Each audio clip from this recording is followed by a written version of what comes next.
What up, YouTube? Shout out to the Mac Heads and Maniacs. Welcome to another episode of KM Video Live Streams.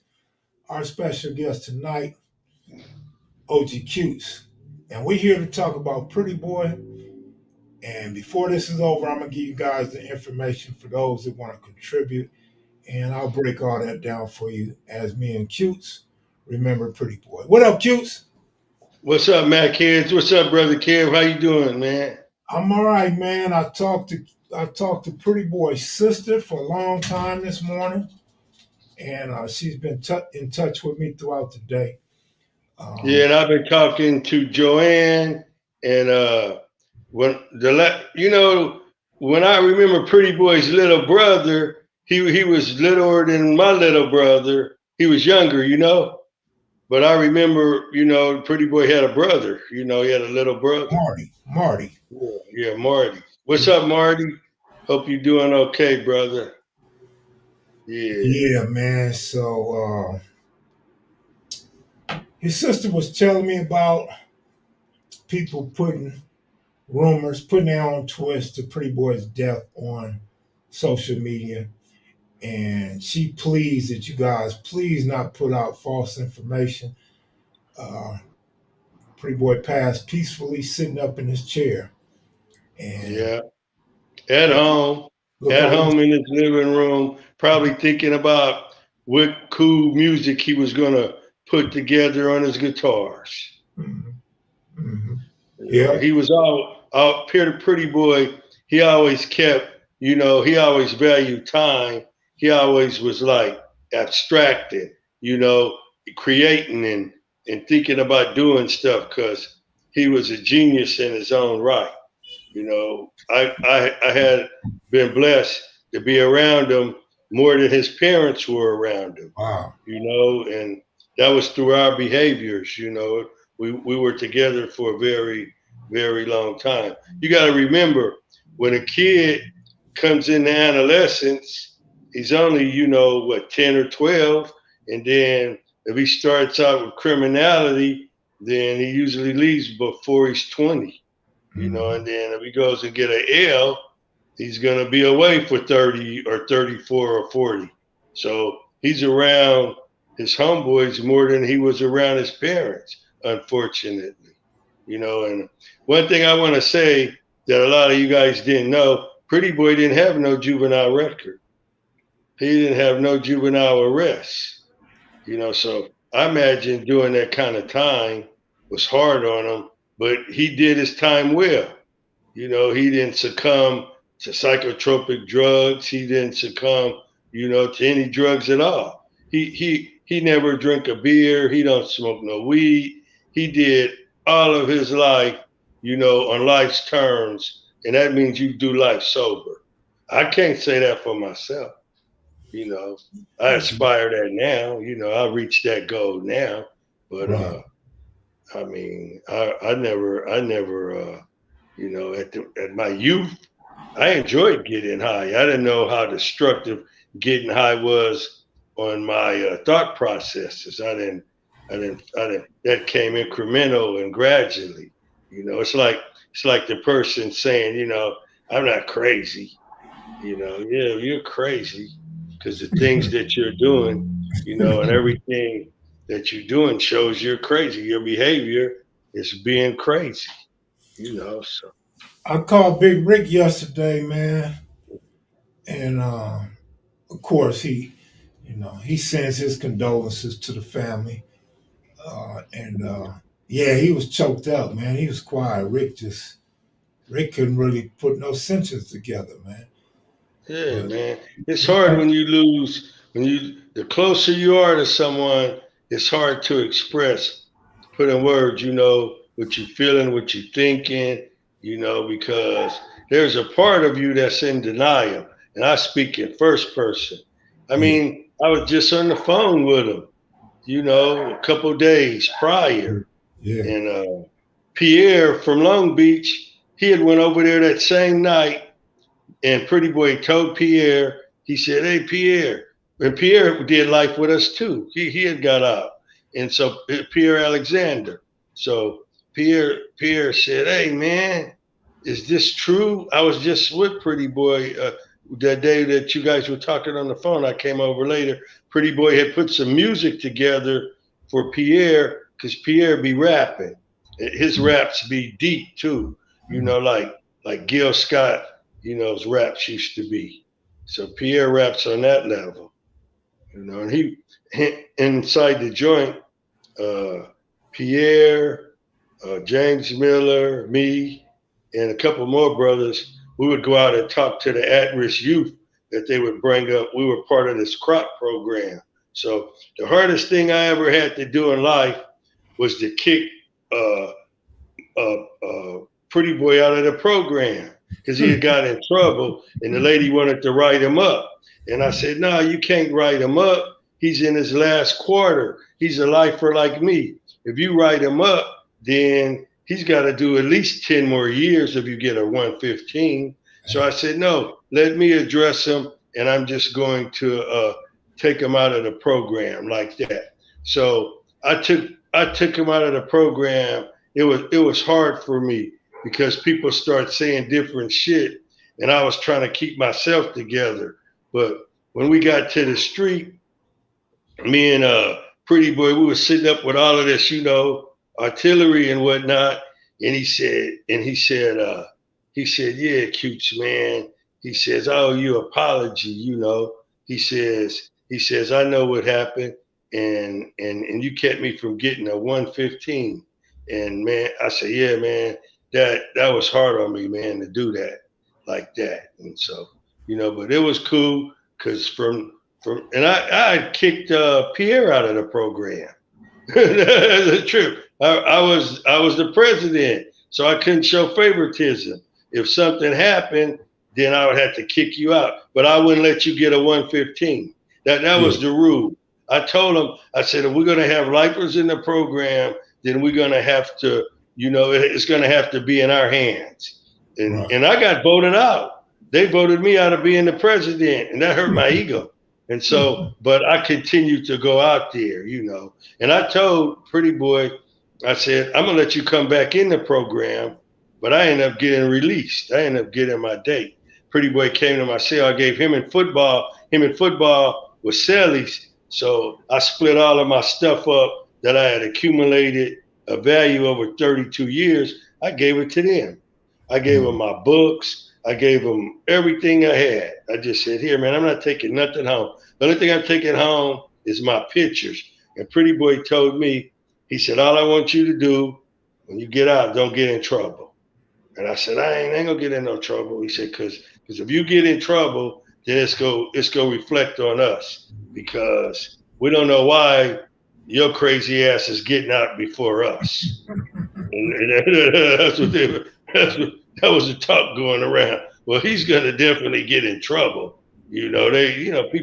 People think that you're cemented in your bad ways, but that part of you was a part of you because of events.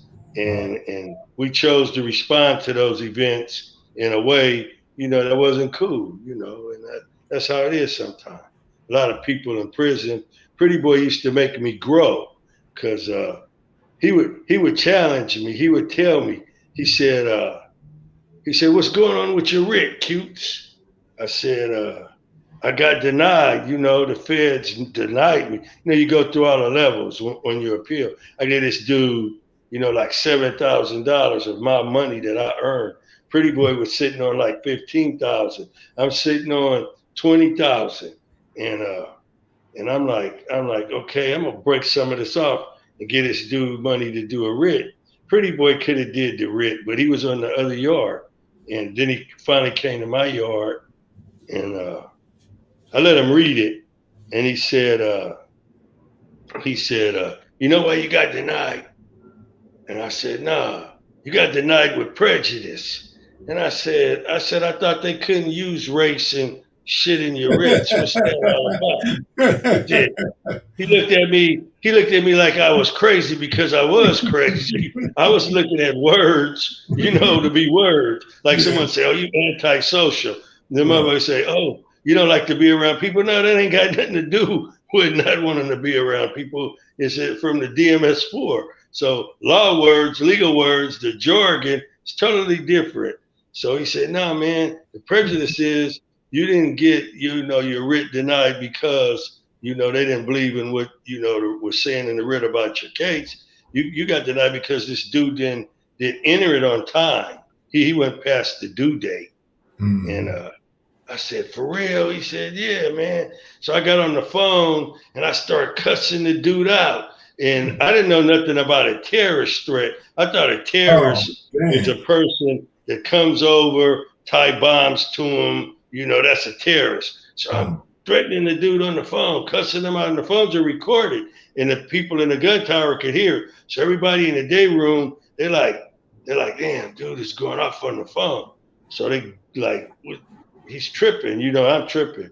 And the gunman, he hit the window, the door, it's made out of metal. Bow, bow, like that. He said, hey, dude, he said, you want me to send you to the hole? I said, send me to the hole for what? You threatened that dude's life. I said, I ain't threatened nobody's life. He said, you go kick his ass, and if you get out, you go fuck him up. You threatening his life. And I said, man, I don't know what the fuck you talking about. Because I'm ignorant. And that's how ignorant people act. That's why ignorant people stay in prison so long. Pretty Boy wasn't ignorant. He stayed in prison for as long as he did because he would go to the board and say, I didn't do my crime. They would say, well, you ain't showing no remorse. You don't know the causative factors of your crime. You're not showing no remorse for the victim's family. Pretty Boy said, hey, the only remorse that I could show is that I can imagine how it would feel to lose a family member, but I did not do the crime. I got told on, So, and then you got the peanut gallery over here saying, he did it. He had to do it. And I said, man, man, you know what? You ought to mind your own business because you don't know who did it or what you're talking about.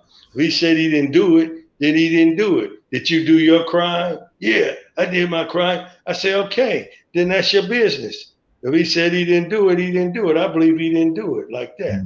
I say, you got enough balls to go to the board and tell the people you didn't do it? How many times did he go to the board? Like 10 times? I said, come on, man. All the way to the end. And then what did they do toward the end? They say, we realize you didn't do it.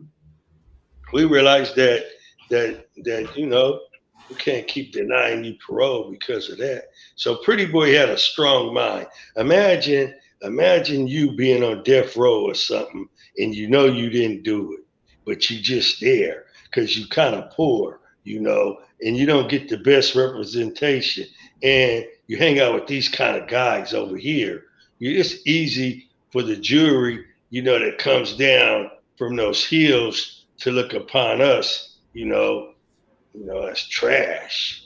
They don't see no redeeming qualities in us. So I guess when they see the young guys like us came through there, they didn't care. They just, I was guilty, so I'm not taking a victim stance. I'm talking about people who are innocent, and he was innocent. So, So to those in the chat, I'm obviously looking at the screen. I'm focused on Cute, so I apologize if I'm not responding to any questions or super chats. But yeah, Cute's knew Pretty Boy for a pretty long time, before prison, during prison, and after prison. And I was wondering if you had a picture. Did you and Pretty Boy take a picture when he went down to San Diego to hook up with you? If we did take a picture, it would have been, we did take pictures, and if anyone would have had it, it would have been Joanne. Okay. But we did take pictures when he came down there. All right. He said, hey, man, I'm going to come and check you out because I heard you came in the hood looking for me and you couldn't find me. So I'm coming on, I'm going to this concert and I want to swing through there. And I said, yeah, man. So, man, we met up and it was cool. Then I got to see him that day when you surprised me with him. Remember when we were talking about Monster and stuff? And then Pretty Boy was there with our homeboy from the east side. And we were all in that building. Oh, right. Downtown LA. Downtown. Yeah. Yes. Yeah, I got to see him right there. Yeah, Cat C's was with us that day. Yeah, Yeah, I didn't know they were going to be there, and then I was like, yeah, right. wow. That was a good. That was a good day. We got to kick it. So Yeah. listen, you guys. I'm gonna tell you a little bit about what I was told today. I was told that Pretty Boy had an insurance policy when they found him in the house. They went through the paperwork and they immediately discovered that his insurance policy had lapsed in 2019. So it was no longer effective, or at least it's not right now anyway. So if he updated it or got it back cracking, they haven't found those papers yet. And so the sister hasn't buried anyone in a while, so she didn't realize how expensive it is to have a funeral nowadays compared to when she buried her mom. And so they asked me, I know some of you guys reached out to me. I wasn't going to accept any money on behalf of Pretty Boy or his family, but they reached out to me and asked me if I could share this information with you guys. So I'm going to share this info. It's going to be two pictures, so if you just be patient, I'm going to show you two pictures. But yeah, man, it's unfortunate with us black people, man, and we don't get checked at the doctor. I'm one of them. I used to go to the doctor when Obama was president. I haven't been so active with going to the doctor since Obama left office. Of course, I have been, but I mean not regularly. All right, so let's see, present, share screen, and then with insurance policies as well. Share screen.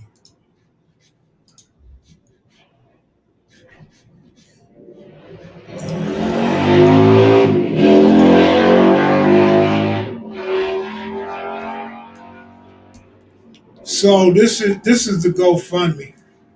Pretty Boy Leo Victor Smith. This is the official site. His sister, who is the middle kid, is taking donations to help them bury Pretty Boy and send him off. Uh, so far, only one person has donated, so still relatively new. And just to make it easy for some of you guys, there's you can scan this code on your phone or your computer, and it'll go straight to Vivian's fundraiser for her brother, Pretty Boy Leo Victor Smith. So I'm gonna leave that on the screen for a minute. I don't have a link. When I tried to get the link, the only thing I could get was this right here. So hopefully We you should got. have used we should have used Joanne's Cash App. Yeah, but this for the family. It's going directly to the family. I don't want to confuse the two. Yeah. It's bad enough, people blame me all the time, cutes, for things that I don't have I anything. can't see nobody who just getting out would understand how to use that shit. GoFundMe, it's the same as Cash App. Well, it's like me, man. Today I went to the laundry. Okay, I got a new washing machine and a new dryer, but it's over at my sister's house. I gotta go pick it up. I haven't went over there yet. I'm gonna go on my vacation. So today I went to these. I'll be going to these laundries, and you got to get a little credit card in the laundry. You got to go over to this little machine. You got to put money on the card. Then you go back to the washing machine. You stick the card in the washing machine. You hit the buttons whether you want it warm, hot, or cold. How many minutes you want. I didn't know how to do none of that shit. I Yeah, was yeah, like, I feel you, but this is the official site for the family. I don't want to confuse it with nothing else. oh no. I'm just saying I could see difficulty in that with some people. I could see that like some of the people that I grew up with. I could see some of them like what the fuck. Because even when I go in McDonald's, I had an argument. The lady said, "Oh, we're not taking no orders here at the counter. You could go over to that machine." I said, "No, I'm not going over to the machine. I want my order taken right now, right here. Here's my money or here's my credit card. And then she says, okay, I'm going to go over to the machine. You come with me. I said, no, I'm not coming with you. I said, I just gave you my order. You do it. I don't want to touch the machine. I don't want to put my hand on it. Everybody's touching it. I'm cool with that. I said, I don't want no part of that like that. So it's just technology is in the world. We got to learn how to use it. But sometimes it could be, you know, like an obstacle for some people. Yeah, You know, yeah, of something. course. That's with Yeah, anything. yeah, Hey, let me say this: old time argument. Ain't no old time argument. What he's saying is factual. yeah. What Just I'm saying is real. I bet you um, can't do some of the things that I could do. I bet you can't bust down an axle on a 60-foot bus. I bet you can't do an axle on a bus that has an articulator in it. I bet you can't do that. But you can't hoist up a bus on 3 axles with three different hoisters.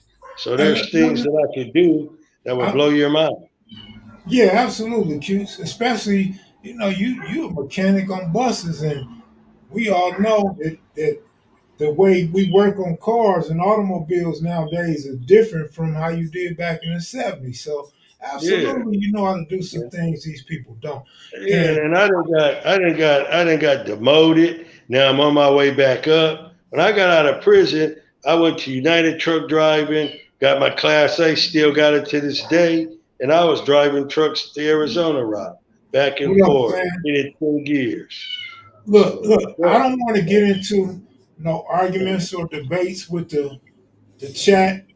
I see yeah, a couple of comments. I see several comments, but one in particular yeah, about people dying and they need help. Well, listen, we can argue and debate that. We can put down a certain culture or a certain lifestyle all we want. But you motherfuckers don't mind donating to the GOP. You guys don't mind donating millions to a motherfucker. So of course a motherfucker that's getting 100 million out of y'all to run for office ain't gonna need an insurance policy when he die. So knock that shit off, man. This is a tragedy. This is a homeboy. This is a friend that people want to see buried, man. Just leave it at that. If you ain't got nothing good to say, take your funky ass back to where you came from. We don't we need know you. where we know where that maggot came from. That's one of those maggots, one of those Trumpians. And this is all about us, man. This is us. You feel me? If you ain't one of us, keep stepping. For sure. But yeah, I'm glad you called and asked, if I wanted you to come on and talk about Pretty Boy. Because Yeah, in life, you and Pretty Boy had a lot to say about each other, man. Y'all kind of was fond of each other. And like you said, y'all spent a lot of time together, man. man. We spent time together, you know. We had a lot of activity together, a lot of positivity together, you know. And through it all, man, I could say he went home from the main line. I went home from the main line. You got all these S and Ys and all these special needs. Motherfuckers getting out, just doing what they want to do, saying what they want to say. Then they get them a channel and they get to, exposing other people's business. They don't need their business exposed. It's just awful, the way that things is taking place around here. But it's one thing I want to say, okay, so we talking about bringing all the sets together on a piece of cord. I've been a part of that through the long table before, so I know how these things work.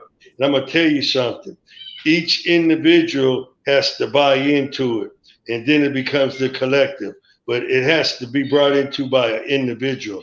So each individual that would like to, buy into it, then you do that, in your thought processes.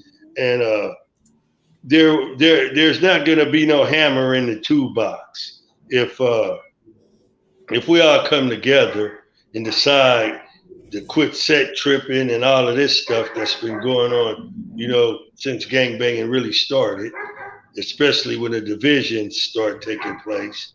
if there can't be no hammer in the toolbox, there can't be no one law, like if someone doesn't want to go along and then he don't deserve to be, knocked down. Each house runs their house the way that they want to run their house. But I'm just saying, someone don't want to buy into it. They just don't want to buy into it. That's just going to be their choice. But of enough individuals want to buy into it, and then that's going to make the neighborhoods better. And the neighborhoods will be cool. That's what Yeah. I'm thinking. Well, you know what? I was gonna do a video about that, but I don't want to overdo no one topic. You know what I mean? Yeah, yeah. I Because it's a want, hard topic. It's a yeah. hard thing. It's a Well, hard thing to but, try to do. But yeah, but the only way it can be. I think I can make light of it very easily though. I just don't want to get stuck in one spot and then have to carry out these debates over the phone every day. But Yeah, the kids, not the kids, but the guys under us are getting old now too. They ain't no yeah, youngsters no more. These dudes in their mid 40s now. Other dudes in their early 50s now. So uh, these type of guys, they already have individual friends from rival sets.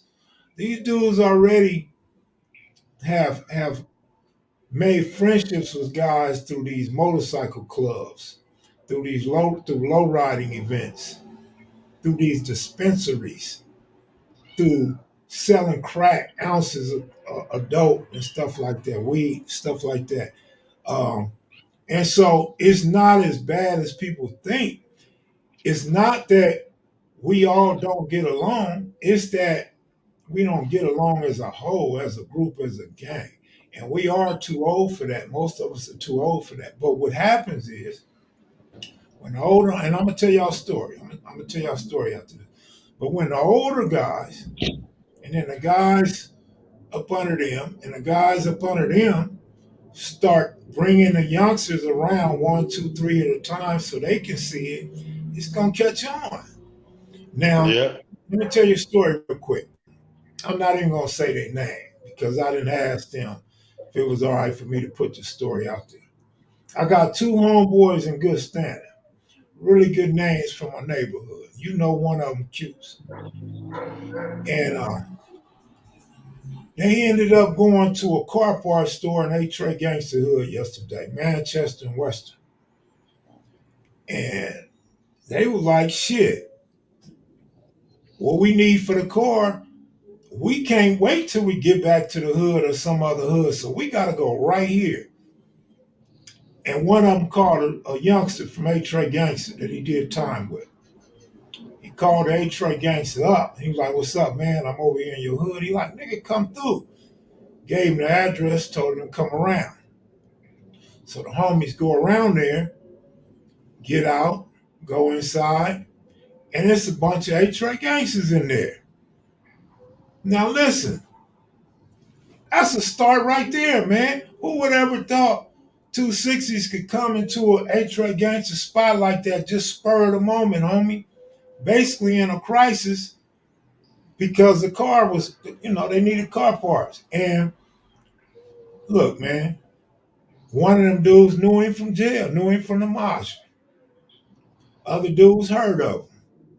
You know what I'm saying? So it can be like that a lot. Different people, different hoods, homie. This don't have to be an isolated incident. So I all the ones that saying it's hard and it's not gonna happen. I'm not listening to that bullshit. That's in your mind because you cannot foresee the future. Yeah, maybe back in the 80s we didn't see this being achievable or possible. It's a new time, man. All the youngsters that was killing back then done life sentences already, or done already changed their life. Niggas driving trucks now, Harley Davidson. Niggas buying homes. Niggas hanging out with their grandkids. Times done changed. So now you got way more generations that have matured than haven't matured. So now you just got the youngsters that's still out there active and have no guidance. But now you got dudes here to guide them and show them a different way. So I don't think it's as hard as people making it seem to be. Well, those are the people who just, they haven't experienced much of anything, because I made best friends with some of the dudes that I gang banged the hardest against. Yeah, in my in my generation. But it goes like So that. It goes like that in every generation. But when you're yeah, young, you don't realize when your ass get that life sentence, you're gonna be the same way. You're gonna start meeting dudes that your biggest rivals from other sets. yeah, it's a dynamic, and I can explain it because I can be articulate enough to explain it. But what happens is that you spend enough time around people, you get to know them firsthand, not by what someone else says about them or whatnot, and you realize they more like you than you ever thought. They like that same interest, same things you like to do. They like to low ride. They like to, go to dances, parties. They like to do all the stuff. Get out. They like to do everything. My cat's tripping. Go. Yeah, Go out there with what? all them cats. You got cats? The cat just came to me out of nowhere. Man, they talked that cat up on you, man. They in the comment section talking about you got a cat. That cat came out of nowhere, dog. This cat don't care about my dogs. He came through the alley like 5 days ago, and he ain't left. Yeah.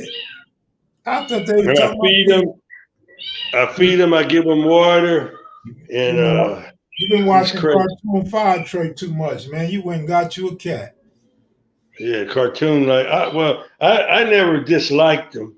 I always liked cats, but I'm a dog man, and I don't want my dogs. I don't want this crazy cat to go over there where they at. Man, them dogs gonna be chasing that cat around.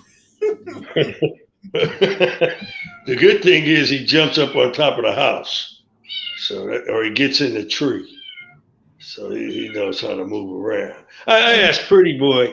I said, "Hey, Pretty Boy." The last time we were chilling, I said, "Hey, Pretty Boy, check it out. Why don't you get a pit bull?" And he was telling me that I think he was saying someone had some pit bulls, but he wasn't there to have one. And I said, "Why don't you get a cat?" He says, "I'm just thinking about it. I ain't gonna move on it yet, but I'm giving it some thought." And I said, "All right. I think a dog would have been cool for Pretty Boy. See what my dogs are barking at." Big Lee, what up? What up, Big Lee? Man, I got a sister in town too, man. Sister gonna be here for quite a few days. Hey, Yeah, whatever happened to your cousin that came over that time we were over in Inglewood in the motel up there, and she brought all that food that time? brought for dinner. To keep it 100, Yeah. I quit talking to her, man. Oh man. But she's cool. I just quit talking to her. I get in my moods, man. Yeah, That yeah, mood yeah. swings like a pregnant bitch. Mm-hmm. So, but I she cool. understand. She's straight. I talked to her mother and her sister. She's straight, and her Yeah. brother. Yeah, you know what I'm gonna miss? I'm gonna miss, my routine was every like 3 days a week. You know how I'll be calling you all the time or texting you? That's Yeah, how I would do with Pretty Boy. I man. do it with all the lifers that I did time with. Hey, hey, man. Look. Hispanics. I got Hispanic partners too. All right. That's cool. I got a couple that I be keeping in contact with, and it's cool. Hey, when you told me when me and you was on the phone, you said, "Man, Pretty Boy died. Man, I talk to him all the time. Now I think I'm gonna have to call you." I cover my eyes. Oh shit, man!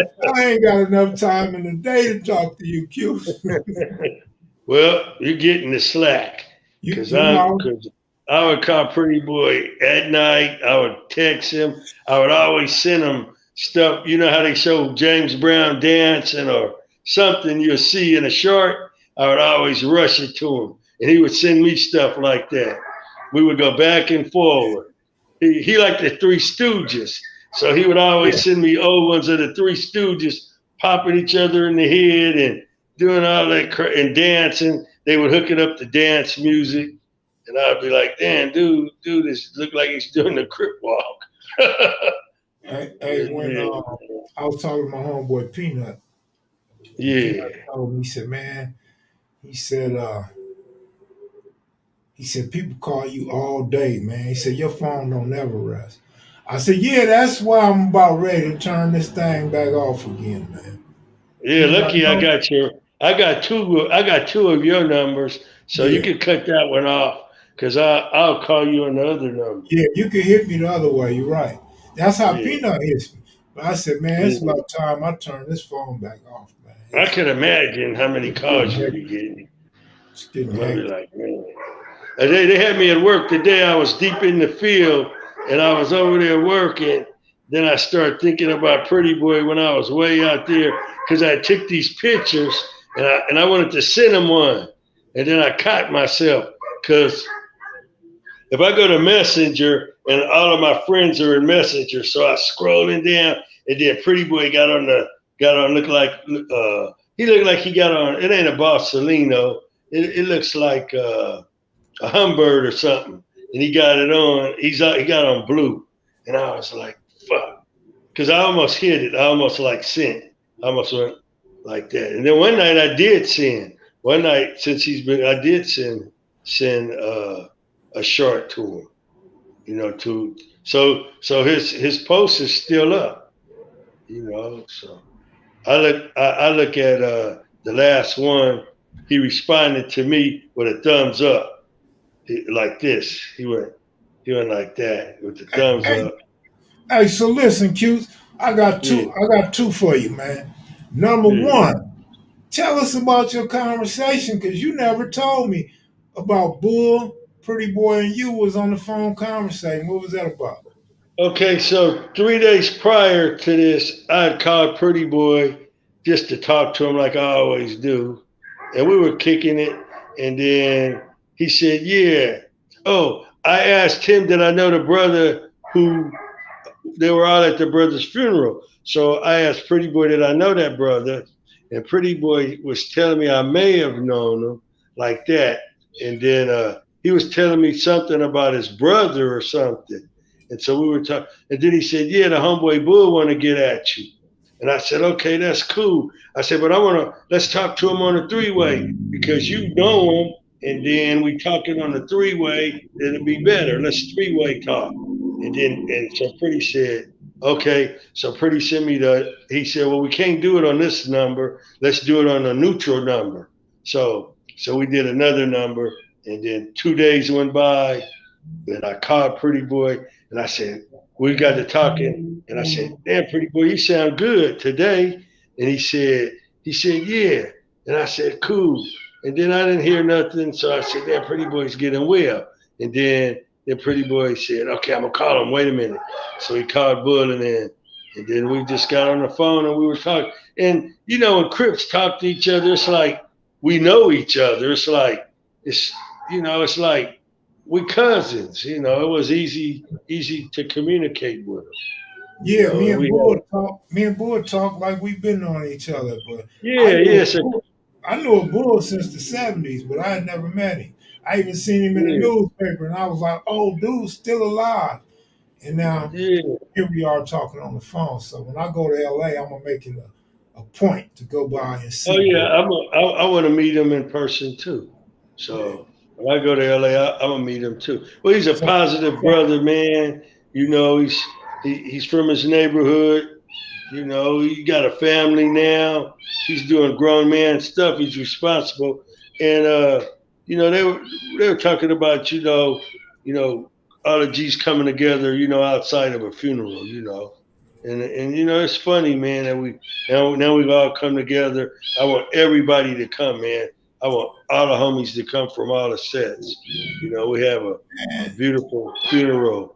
You know, yeah. going away for Pretty Boy for Victor, man. Hey, That'd be cool, man. Joe said tell you she sent you the pictures from San Diego. Oh, that's cool. And I never seen him. I never got to see him. Yeah. Hey, tell her to send them. Tell her to send them to you, and then you can post them. She don't know how to send them to me. You gotta send them. Oh no, Joe's smart. She knows how to do it. She don't have my number, fool. Oh, Oh maybe man, my email. She can send it to my email. yeah, she know how to do it. Joe, Joe's smart, real smart, and she grew up in the hood too. All right, all right, all right. Joe got street smart. She don't get high. I She don't don't do have none of that. mess. I don't have messenger. So, oh, she must have sent it to your messenger.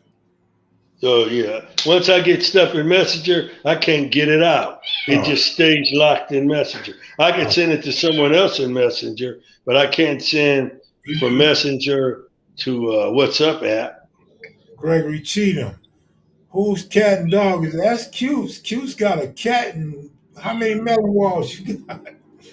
I got how many melon walls I got? Oh, I got 3 melon walls and 1 white German Shepherd. I got my white German Shepherd's brother that ran away, and I got a stray cat. So you know That's you can spoiled. screenshot. You can screenshot your messenger. Yeah. See, that's my cat food.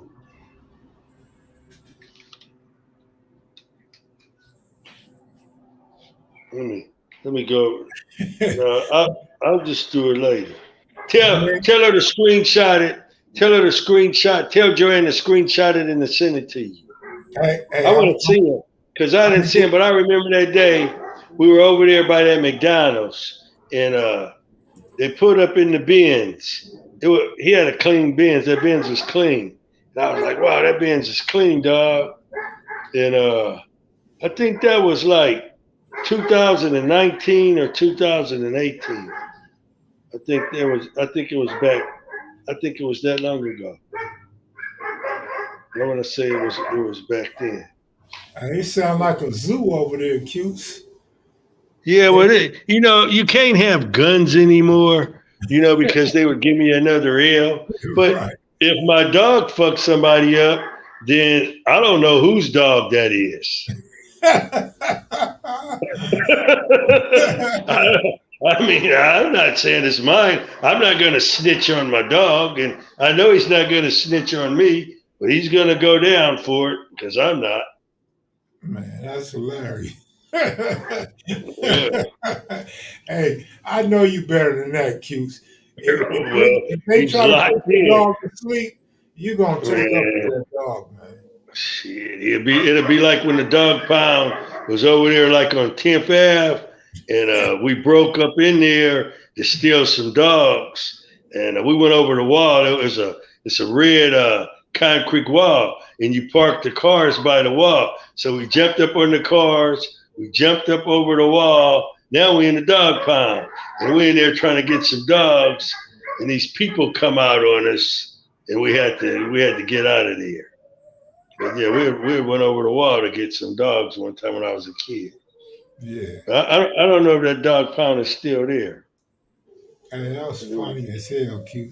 I remember when I was little, and my sister verified this because I was real little, and Yeah. she's older than me by 8 years. So Your sister went to school with me. yeah, no, not that one, not that one. That one Oh, passed already.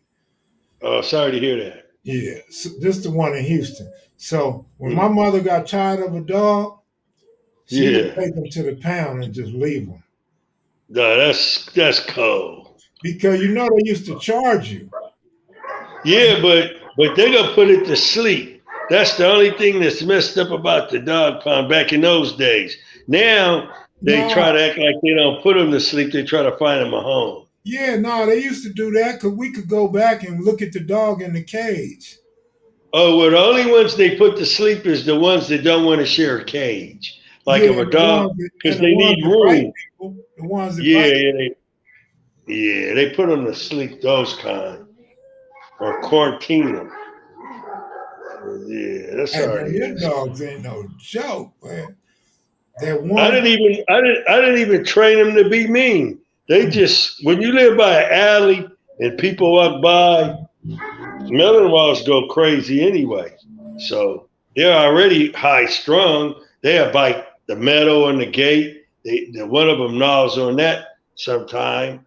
knocked all the paint off of it, biting, trying to fight other dogs that come up to the gate. And so that's just how it is. Hey, You Jay know, the only Ship, one I you a take funny out. dude. Jay Ship said Huh? Jay Ship said my family had state regulated visits with the dogs.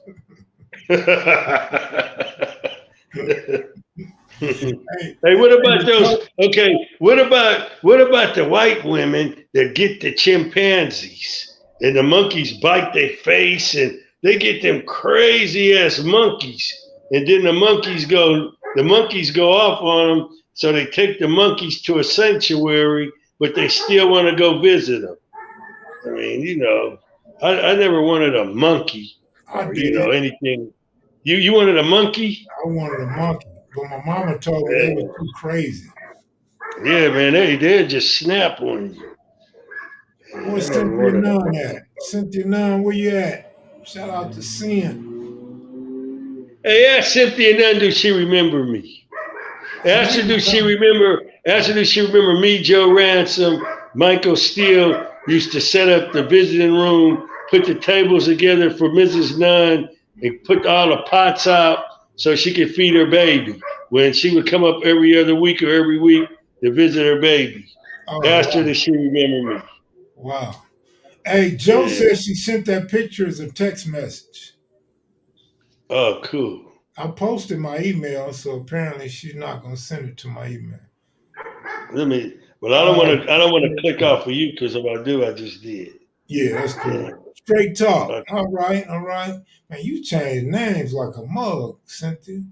Straight talk with scent. All right, all right. Cynthia Nunn was so fine when she would walk in the visiting room. All the Crips would be like, "Man," we would be in there. They said, China sister. I Cute, said, cute "She's." don't know he froze. I guess he went to She's. his messenger. I'm coming back here. There I go. I'm I'm coming coming back. back. Shit, which one? You got two of them now. Oh shit. Q so G, he got two G's. Oh, shit. Oh, GG cutes. I removed that. He removed one of them, Mhm.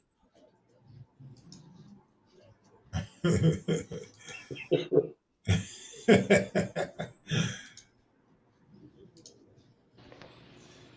What's up, KP Video News? Miss 702, what up? I'm checking in from Strong Island. What up, Strong Island? What up, what up, what up?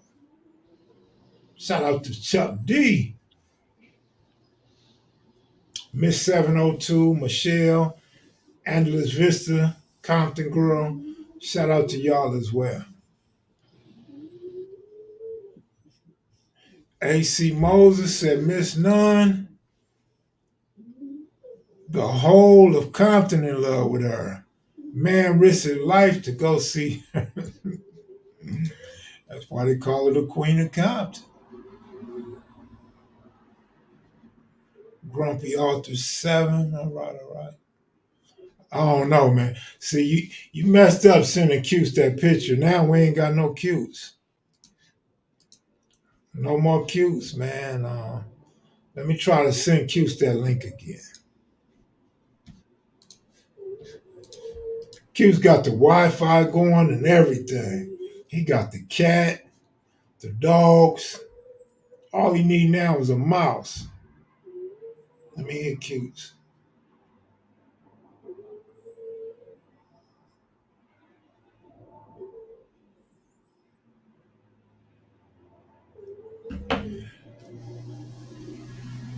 The greatest rapper in New York are from Long Island. Is that right?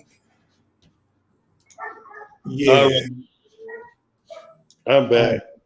it's all good. Yeah, it's all good.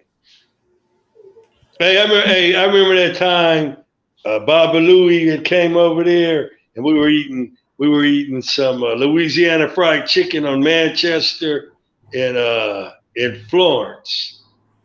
And Pookie was with us too. We were up there grubbing that day.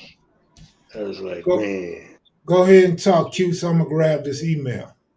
Okay, so Mama Nun, she would so So we work 141 building maintenance. Michael Steele, Joe Ransom, and me. So we worked in the visiting room. We had the best job in the whole YA.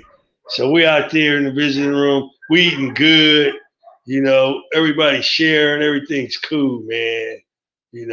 And Miss Nunn, she would come up and she would bring all that food. My mom would come up sometime. Everybody's mom would, because back then, if you got a mama, she could cook for you and bring the food like in an old prison movie. They could bring you a file if they wanted to. But hardly nobody ever escaped but flagging them one night. Flagging all of them escaped through the field. And the farmers came out with their guns and hunted flagging them down. And Flag made the front page of the newspaper. They were bringing them out of the field. Flag was a good brother. The funny thing is about YA is that everybody that went through YTS, they end up going to the pen basically. And the ones that didn't go to the pen, they end up getting killed too. Our lives were short. Oh yeah, there it is right there. What kind of motorcycle was I buying? Pretty boy liked it, that bike right there.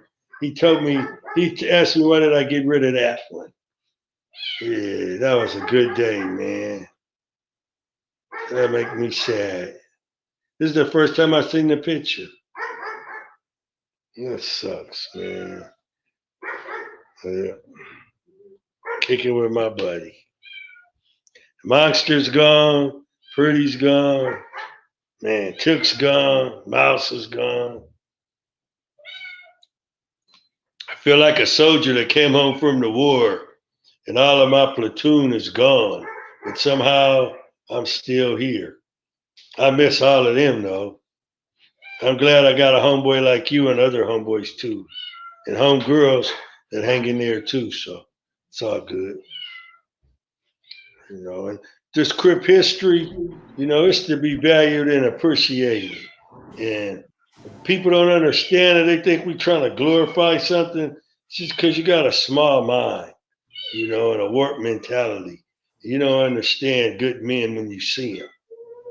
You're just not going to some of the negative. Well. Let me answer this crazy question, right? No, let's answer that another day. We're not going to talk about that today. So I'm just in an arguing mood. I want to vent on somebody. Okay, vent on this. The reason why is because I'm frustrated over what happened. Right. And then sometimes I feel mad. I feel mad about it. But there's no reason. You good, man. We're going to miss Pretty Boy. Pretty Boy used to call me an awful lot, man. It wasn't every day, but it was a lot. Mm-hmm. He always had, like anytime he seen an interview, it didn't matter whose channel it was on, he would call me and discuss the interview. On my channel, he would always call me when he seen Cutes or Keystone. He would call me. He probably want to correct history. Yeah, he did. The one thing about history, though, is sometimes it could be the same event and we have two different recollections. For sure. That's how it is, man. He wasn't hating, though. I could say that. He wasn't no hater. He wasn't hating on nobody. Pretty Boy wasn't no hater. But he had a lot of good history, man. Peanut say we talked a lot and he called me a lot because he knew I liked to talk history. Yeah. I like history too. I like talking. That's why I used to Pretty Boy could really go far back like Pookie. And I like to go back in my childhood, and Pretty Boy could do that. He remember names good like Skull. Like Skull. Man, I ain't never seen nobody or Baba Louie. Them dudes that can remember all those names. Yeah. I'd be like, and then I say, wow.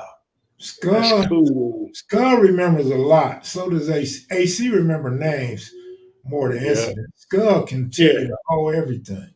Yeah, Skull remember the whole event. But AC, he could just roll off a bunch of names like bing, bing, bing. And I'd be like, damn. But that's how it was when you be in juvenile hall all your life. You be Question: around everybody, and you grew up in the street with do you believe everybody. in paradise? Do I? Yes. Hell yeah. I got strong faith.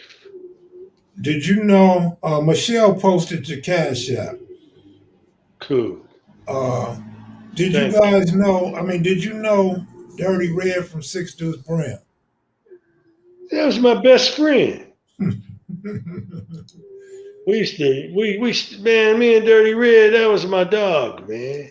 We gang banged, but I mean, he was down, and when we was in the joint, we worked in the kitchen together, me, him, and Pup from ETG, Toots, who else was in there with us? And we had a crew. Oh, we had Capone from 118. Rest in peace. He was in there with us, Little Capone. He was really Big Capone, but we called him Little Capone because he was so young. But dude had like some 22s. So, and he was like 6 foot. He was like Rebo status. He was big like Rebo. And he was in there with us. But yeah, man, six Deuce Springs. That's Terry Cadeau in there. That's the John Muir over there by John Muir. Those were good. Those were good gang banging days too. You could What was say, what was Tookie's best workout routine, man? okay, Took had welded this chair I told you guys about, and he cemented it. It was a high boy chair, and it was made out of all metal, and it was bent back, like you kind of lean back, and he had the legs cemented into the ground, into the dirt, with the cement around it, so it didn't move at all. And then he put these two long poles, a little like almost like a foot behind the chair, and he could set the bar up high on that, so he didn't need nobody to spot him. And he would do back arms in that chair, and he would do. It's like doing back arms standing up, but you're doing them sitting down, and he would have on a bunch of plates doing the back arms like that. I say that was his best routine, doing the back arms, seated back arms, slanted back, and elbows tight toward the ears, and not flaring them out. And his grip, he had a medium grip, and he would lock, yeah, like that. Now bring the elbows toward you. Now go straight up, palms out, palms out, palms out. Yeah, like that. God damn, that hurt without weights. Hey, Yeah, Q, yeah, Q, yeah. did you Yeah. did you buff? Did you ever buff on the yard with Pretty Boy? Yeah, but Pretty Boy didn't like to lift weights when we were in Donovan. Pretty Boy had I used to buff with football. Pretty Boy, he didn't like he lifted weights. I guess when he was in Tracy, when he got to Donovan, he didn't like to lift the weights. He would exercise, do other, I think, calisthenics and stuff, but he didn't like. And Pretty Boy always had some nice arms on him. Mhm. You know, we were young, so our physiques were cool. Q, And I like to exercise with different people. Well, do, I had do, my own bench. I had my own stuff. are there any type of foods that you don't eat? Oh shit! When I was in the joint, I used to just eat sardines, tuna, rice, and eat candy bars. So are those your favorite foods? Yeah, well, they wasn't my favorite. They were the only things that I would eat that knew that I could live a long time. Okay, now that you're home, what does your diet look like? Okay, so now that I'm home, I eat a lot of tacos. I eat uh, I eat steaks. I like to eat steaks. I like to go get sushi at this place down in Pacific, well, Mission Bay. I go down there on a street called Garnett, and it got a lot of bars and beautiful women walking around all the time. I go down there like maybe once a month and eat sushi or something down there. But when you free, man, you could just when you get paid on your payday, you could treat yourself, to a good meal, somewhere.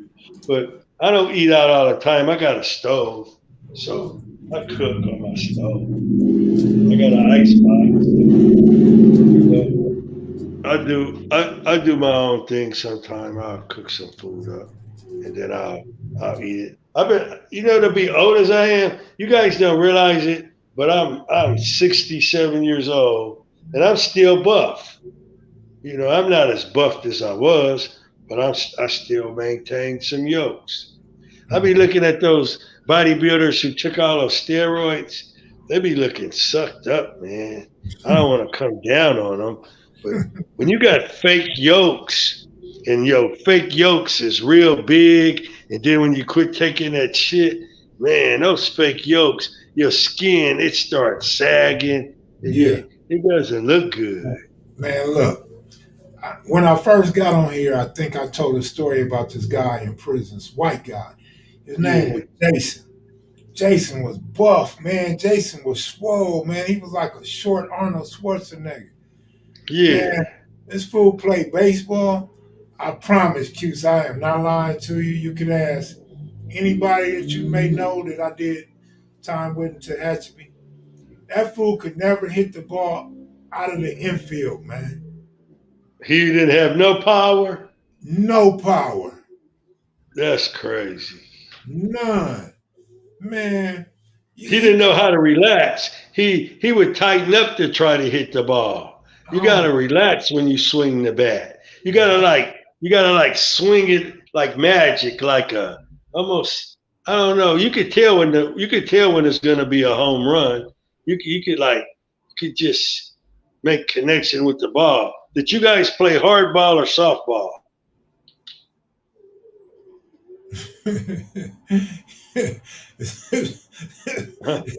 This fool said that's why I wear the big hoodies to cover up my stomach.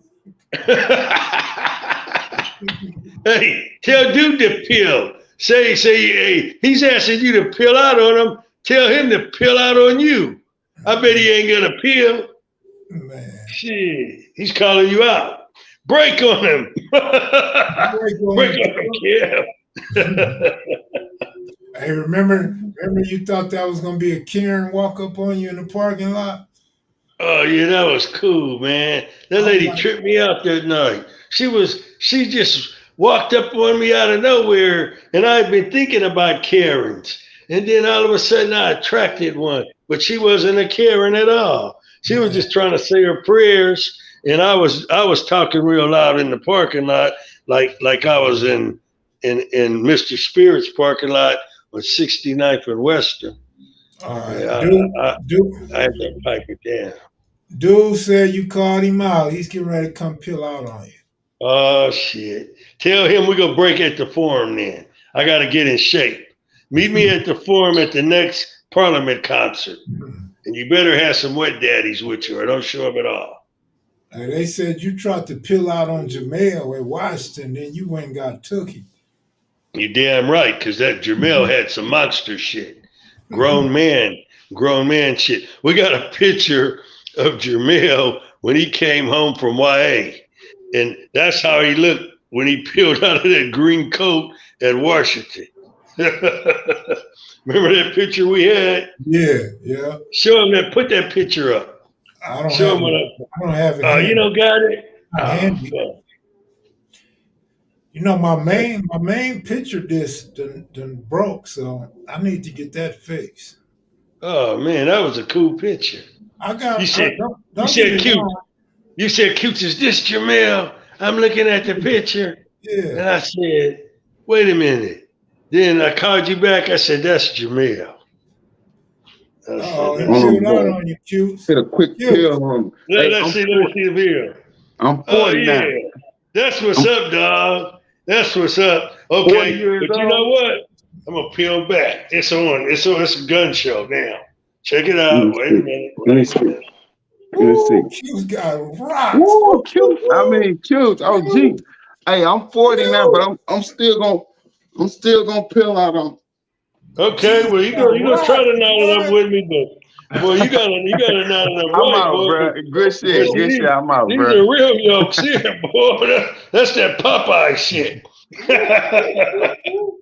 Don't have me peel. Don't have me hit these lats on you. Right? Wait a minute. Let me get this.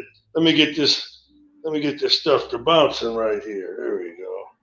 Q's, you in your 60s, boy. Hey, Damn. Kelly Youngster, I like that. He Yeah. peeled. That's what youngsters got to start doing, man. They got to start lifting weights and peeling on each other, having fun, man. That's what we used to do. We would go peel, man. I remember the brims would peel. We'd be up at Griffith Park, and Kennedy and them would come in there. Kennedy would have hood, and he peeled on Pookie. Pookie was like, "Who won? Who won?" I said, "I don't know, Pook. It's pretty close."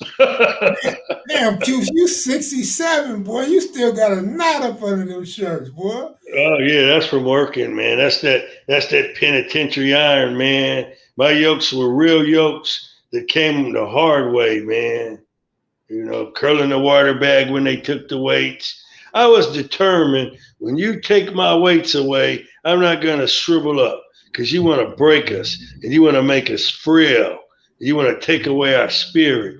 So I started buffing everything. I had this buddy. Okay, so 10 speed and I, we worked in a joint venture. So the homeboy Paul Loke, who used to play for the San Diego Chargers, he ran the laundry room. So the back of the laundry room led out into the trade. So I told Paul Loke, I said, "Hey, Paul Loke, let me bring some weights in there because they about to take all the weights. And I'm going to move them behind this wall. And I'm going to take them into my work area and I'm going to hide them." Paul Loke said, "All right." So I got the laundry cart. I put about 400 pounds in the laundry cart. I rode it through the laundry, rode it through the back. You know them big old wire wheels, them big old, you ever seen the way they rope wires around that big old wooden thread? It looked like a needle thread or thing. Yeah, yeah. Okay, so I hollowed it out. I cut the bottom completely out, but I left all the wire on there. So the thing weighed like maybe 300 pounds itself. So I kept the weights up.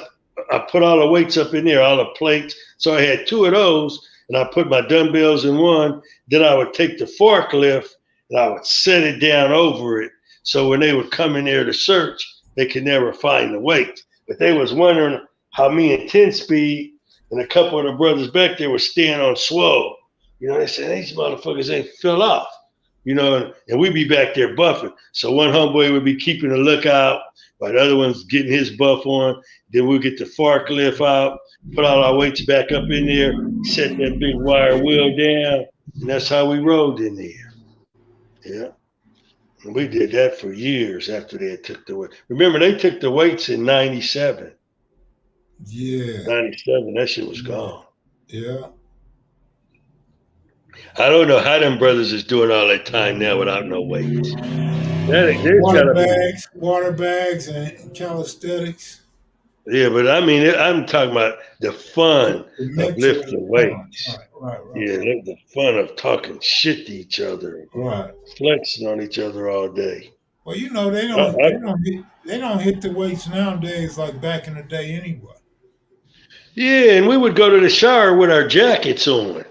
Yeah, we would like get in the shower. We would get in the to hide the yolks because you waiting to peel on somebody, and you don't want nobody to see him. So when you waiting to peel, you're in the shower with your jacket on. You in there, you know, because when the summertime come, then they're gonna have to wait. Stacy Bullock's win the weightlifting contest because Stacy had the 6-pack, had the wings. I got in the contest, but I was too smooth. I let myself get too smooth. Yeah. We peeled there. There was a video made too. Then at Folsom made a video. But every now and then, one of them cops will leak out the videos and show them. But there's a lot of footage of us in the joint. One day, it's all going to come out on YouTube. Because they used to video us. They would video us all day. We would be video. They got videos of Took that we ain't never seen. Death Row, all those inmates have been videoed every day. So I wish they would release the videos it took so we could see them. Man, you know they was filming Tookie regularly, man. Yeah, they got video. They got the videos on the yard. The cops would come on the catwalk and video us. They would be video. They would be like, man, these dudes could exercise all day. They could do burpees from the beginning of the yard to a yard recall in the hot sun on a sunny day, like when it's 105 and shit. These be out there just cracking, boom, boom, boom, boom, boom, boom. Nobody could beat Sumo doing the burpees. Russell K. Okay, here was the best burpee hand. Sumo was the number one. Russell Caper was the number two. I always thought I could beat both of them. So when we all got on the yard together, they put me in my place. I couldn't beat neither one of them. And we did burpees for hours in front of the building. And I just said, okay. And we was going at a good pace. We wasn't doing that slow shit. We were doing them like kids would do them. Bam, bam, bam, bam, bam, bam. 20 count, all that. Do the 20 count. Motherfucker do a 20 count. You do daishiris. Boom, boom, boom, boom, boom, boom, boom, boom. Knees to the chest, all that, man. Then we do rocking chairs. And I would say, man, check it out. We doing all of this shit. We ain't in the hole no more. Let's go lift some weights. And then they didn't like lifting weights that much no more. I said, I'm going to buff me some iron, man. I'm going over here. When we go back to the hole, we could do these exercises. We on the main line now. Let's go buff some of this iron. I got a bench right there. That's my bench. That little area there, I claim that area. That's my area. We could go buff over there. Or if I don't keep going over there, somebody's going to take my area. Did you ever do calisthenics with the whole crib car? Yeah, I would do everything with them sometime. Did you lead the cadence? No, I was on the Vanguard yard. So the leader was a big dude named Ford Deuce. So he would lead the cater. He would always lead the cater, Deuce. And he had a lot of energy too. So he would lead the cater. He could do a bunch of burpees. He had a long burpee hand too. So he would do it. Somebody wants your take on death row inmates going to general population. Man, okay, like I don't know if you guys look at some of my old tapes, but we got a cool governor, Gavin Newsom, and I just wish he would have just got there a little earlier and took when they got executed. Because we had that Buster Arnold Schwarzenegger. That dude's a hook, man. And he's in there having sex with his maid, dog. Man, how disrespectful is that? Your wife comes home, the maid knows you've been doing this, now you're kissing your wife. That dude is a piece of scum, man. But yeah, so I think it's a good thing, that but where did they put everybody at? Where's Fee and where's all the homies at? Where did they go? They're not at San Quentin. No, they're in different prisons. I don't know if they all went level 3, but I seen on the news all the guys that left are going to level 3. Man, and I hope can't no other governor come back and reverse it. I told Gavin Newsom through messages to tear death row down, and then it'll be too much money to try to rebuild it. You should just gut the chamber all the way out. That's an old building anyway. And when I got to East Lake Juvenile Hall, all of that juvenile hall is gone. All that juvenile hall is tore down. I'm like, and me and Pretty Boy, we would sit and talk about, when is they gonna let us out of here? I said, they're gonna let us out of here. We just gotta be ready when the door opens. If we in the hole, Pretty, we ain't gonna get out. I said, we in a cool prison right now where we can do our time. We ain't gotta parlay this no more. And he said, you're right, Cutes. I said, so you get in the bakery, I'm going to get in joint venture. We're going to make us some money, and we're going to buy shit. And Pretty Boy started buying guitars. I brought a car. You know, we didn't even have dates, but we sending stuff home because we got vision of freedom. And people would be like, man, Pretty Boy and Cutes is tripping, man. They got life, and they got a bunch of stickings, and they ain't letting them crazy motherfuckers out. That's You let someone else tell your story and in your chapter, and you buy into it and you believe it, then you're gonna start acting that out. You know. Yeah, before I met you, I used to tell people, man, you got to tell your own story because you're not going to be happy the way somebody else tell the story. Yeah, that's right, man. I said I see the end of our story. We're gonna be home free. You're gonna be in the living room playing your guitar. I'm gonna be in my mama's backyard sitting in my '63 Riviera. Hey, how much did you pay for that car? Oh shit! I think it was 3 G's. All right, all right. Yeah, my sister went and got it and drove it. She said it was fast, cute. I said I would call my sister every night. I say, sister, how did it feel? She said it was fast. I punched it. She got it out of Santee and drove it all the way back to Fontana. And I said, how fast do you think you was going? She said, I lit it up. I think I was going 120 in it. I said, you lying? She said, I ain't lying. She said, it was fast. It squatted down in the back.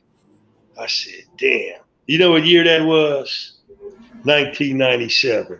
I didn't come home until 2011. And so Pretty Boy, he brought that first guitar around 1997 or 98, and he didn't come home until what? 2015? Oh, Pretty Boy? Yeah. I'm not 100% sure. It was prior to 2017. Yeah. Yeah. So see that vision, you gotta have that vision, man. So Man, that was a deep short right there. In 1 minute, you said a whole lot. That's why a lot of people viewed that video. yeah, man. I try to do shorts that make some damn sense. There's already enough foolishness in the world. Oh You can't no. abstract something positive, then you might as well just keep your mouth shut. We got enough clowns out there. We got enough nosy people and other people's business out there. People are just all over the place out there. You know? Babyface Loafer wants to know, did you ever drive the 63 that you bought? Okay, so this is the situation.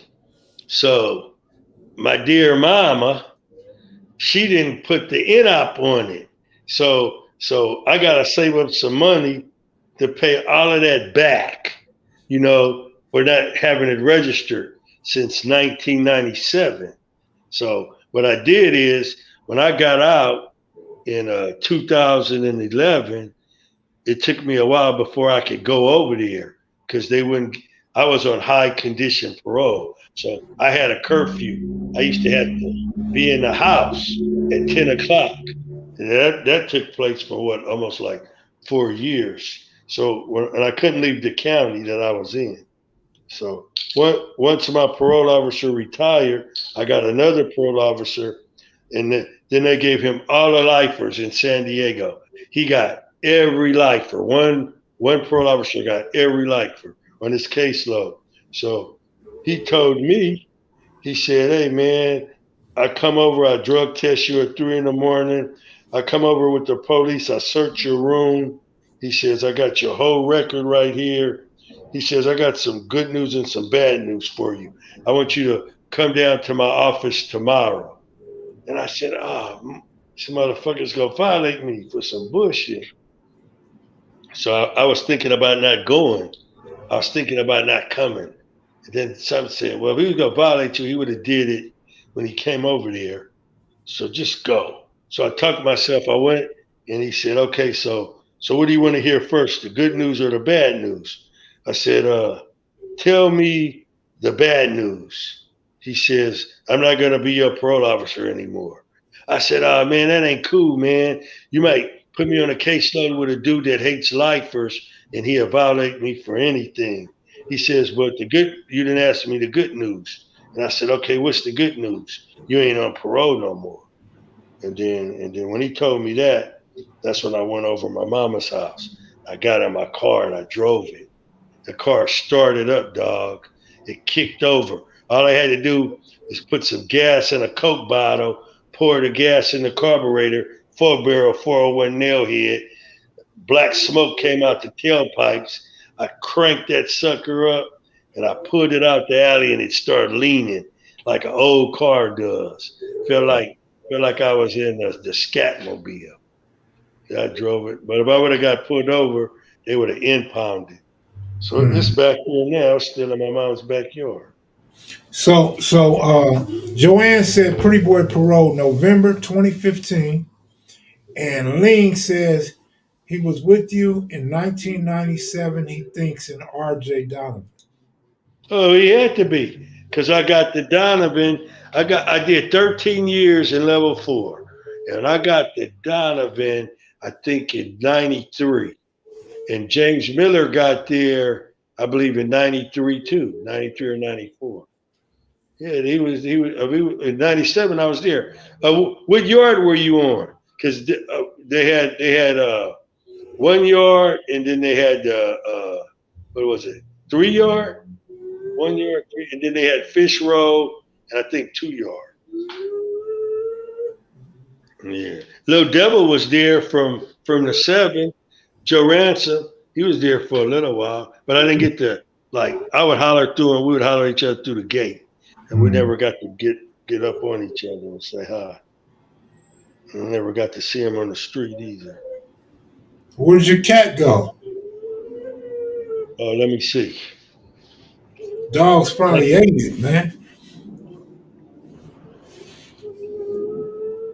Kitty, kitty, kitty. Where you at? Come here, kitty. He's still around. Come here. Come here, kitty. Bring your little bad butt here. We're doing a wellness check, man. Yeah, come in. I didn't hear the dogs barking anymore. The dogs, they start. One thing about Mellow they'll go to sleep, and then they'll all take their nap at the same time, and then they all wake up like 3 in the morning and start it all over again. They bad. Yeah, man. So here we are, man. You know, we trying to motivate people, you know, to show some love for Pretty Boy, you know, and so we could send him out, you know, like the G that he was, because he always shared with us. He would always play the guitar for us. He would come on and tell his stories, and he was authentic, and he was courageous, and he's gonna be missed. And he was a part of this history, man. And you would never know how smart he was. You know, he was a lens grinder. Imagine that, a lens grinder. He can make glasses to the proper optic. He knew how to do all of that. That's where he worked. One time, Pretty Boy told me, he said, "Hey, Cutes, do you wear reading glasses?" I says, "No." He says, "You know what a transitional frame is?" I said, "No." He said, "Well, a transitional frame is when you're out in the sun and they turn into sunglasses. Then when you go back inside, they go clear." I said, "Oh, that sounds cool, man." I said, "I think my daddy had a Thunderbird back in the day when I was a kid in his rear view mirror. The one in the car could do that, but he would flip it and click it, and it would turn light and dark." I remember he was telling me about that when I was a kid. Well, Pretty Boy said, "We got transitionals here. We also got this frame called Police. So the frame is worth like $7,000. Pretty Boy said that they were making these glasses back there, you know, they would sell high-end glasses. So he got me one of the most expensive frames, got me the transitional lenses with low optic, and gave them to me for a present. And I went to these placements when I got out, and some motherfucker stole them. Man. Hey, Yeah, that's I feel like this was one of our best lives, even though we had some good ones back in the day. oh yeah. We know how to relax around each other, man. Yeah, man. That's what's up. Damn. Hey, you know another thing that's crazy? Do you remember I told you Pretty Boy said he would have came to San Diego had I called him? I know, man. That's what I said when we was in the park. And I was like, man, I wish you would have called him. Man, you just never know, man. That's why I Yeah. like to call Big Rick and check on Big Rick. Yeah, because that's who we wanted to bring, huh? You wanted to Yeah, bring Big Rick, huh? yeah, I want to Yeah. bring Big Rick, man. Yeah. Well, hopefully I get to see Big Rick, Pretty Perry Manuel, get Yeah, to see everybody at Pretty's funeral. But yeah, I gotta get it. I gotta get the heads up on it because I'm gonna take a sick day. You know, I'll take a sick day, and yeah, I want to see Peanut too. You know, and yeah, I wanna I wanna show my respects to my brother. You know, and it's gonna be a sad occasion too. You know, but it's gonna be different feelings going on because it's gonna be people I haven't seen in a long time too. But yeah. Pretty. One thing I say about Pretty man, he would always show respect for all the homies that fall. He would go to all the funerals that he could go to, Man, and he would they still, told me Pretty Boy. Of course, it's just I'm not gonna say it's an accurate number, but his sister told me Pretty Boy had about 100 to 150 obituaries of funerals he attended since he came home. yep, that's respect, man. That's a special person, man. His friendships, his relationships, it was deep. That's what other honor could you show a person? You go to their funeral, man. You know, I didn't get to go to Pookie's funeral. That made me feel bad, man. But But I got demoted. The dudes they wouldn't give me no days. yeah, And I got promoted up, so I got one more step to go. I'm back in my same status again. But it's all right, man. I said a prayer, so that's what counts. My cat will come back. He goes and comes. He's out there with the other cats. man. It's all right, man. I was with you on the 1 yard with Carlos and football from A Trey and Benzo and knockout from 6-0. Yeah, Carlos, that's GC. Yeah, GC's back in there, unfortunately, and football's back in there too, unfortunately. I know all the brothers. Oh, to all my brothers that are in the joint and can hear me right now, that all the other brothers know, man, that Pretty Boy never stopped talking about you guys or never stopped thinking about you guys too. And in our conversations, we always talked about you too. So you guys aren't forgotten. Yeah, they said that's real, man. That's real talk. You literally did come home from a war. Yeah, yeah, yeah, man. Man, OGQs, man. And I want to go to LA and I want to go to the cemetery and I'm gonna stay there, you know, and I'm gonna mourn my homeboy. That's what I'm gonna do. Uh, you can send it to my email. I'm gonna write the email in the chat right now. Hey, Cartoon, thanks for what you said too, Cartoon. I enjoyed your cast on Pretty Boy the other day. Mm, I sent it to Joanne too. I sent mm. I said, here, Joanne, look at this. Because Joanne took it hard because she was the first one to go in the door to see Pretty Boy. She Oh was wow. Pretty Boy and Joanne would be together basically every day, or they would talk every day. And they Yeah, went to I didn't know Crenshaw. that was Joanne. You had told me, and her sister. I mean, his sister told me, but I didn't know it was Joanne. Um, Oh yeah. yeah, man, that's crazy. Yeah. But yeah. Yeah. That's So all right. you never ran across Rebo from Park Village, Compton? No, I never got to meet Rebo. That's crazy. Yeah, never got. I would have remembered. I would have remembered Rebo if I would have got to meet him. Rebo's the kind of person you wouldn't have forgot. If you would have met him, you would have knew him. I never got to meet him. You know, we were. I guess we were always in different parts of the system. You know, he's probably over here where I'm down here. I went to Tehachapi for a minute, but I stayed in the hole. I went to San Quentin.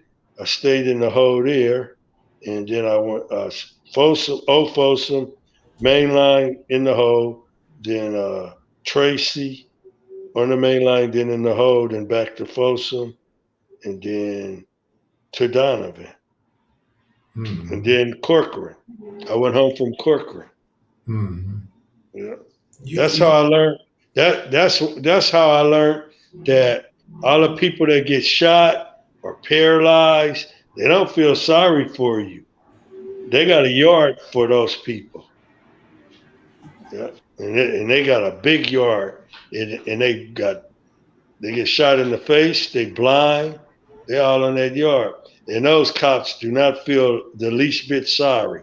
So with the compassion or the lifers, they would become caregivers. So a caregiver, he works. His job is to to bond with the person with the disability and to help him and take him through his time, you know, and do things for him, you know, like that, and write their letters, whatever. If the arms are shot off, or they, you know, they're messed up, dog, from the violence that was inflicted on them, and so this yard, the whole building's over there.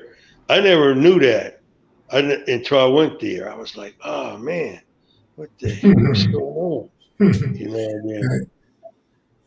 hey, my man that peeled out on you said, he said, "Cutes, tell God, thank you for giving you to us, big bro." For sure, man. I'm glad I'm a blessing to somebody. That's cool, brother. The guy that did time with you and Donovan said, "Cutes, I'm a Uso, but I ran Oh with Teardrop from Black Pea Stone and Dickie Bird from Bounty Hunter." man, there was some good. That Dinky Bird, Dinky Bird would play fight of life basketball with the OG prison boots on, and he didn't mind kicking you with them. And he would go way. He was so rough, and that was my buddy. And if Dinky Bird is still alive, man, I hope he's doing all right, man, because Hey, he's going on 40 some years now.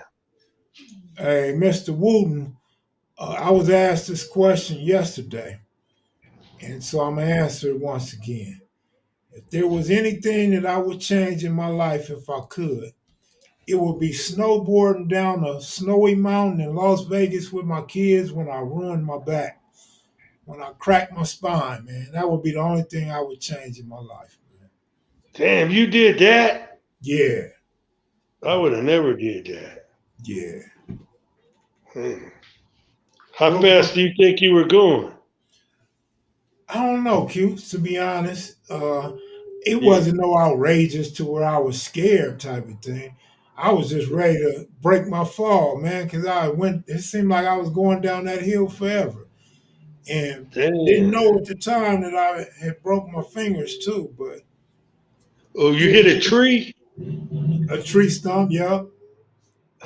You know that's what killed well Sonny. I Sonny used heard. to be married to Cher, Yeah, and he just went out to have some fun on the skis, and he hit a tree.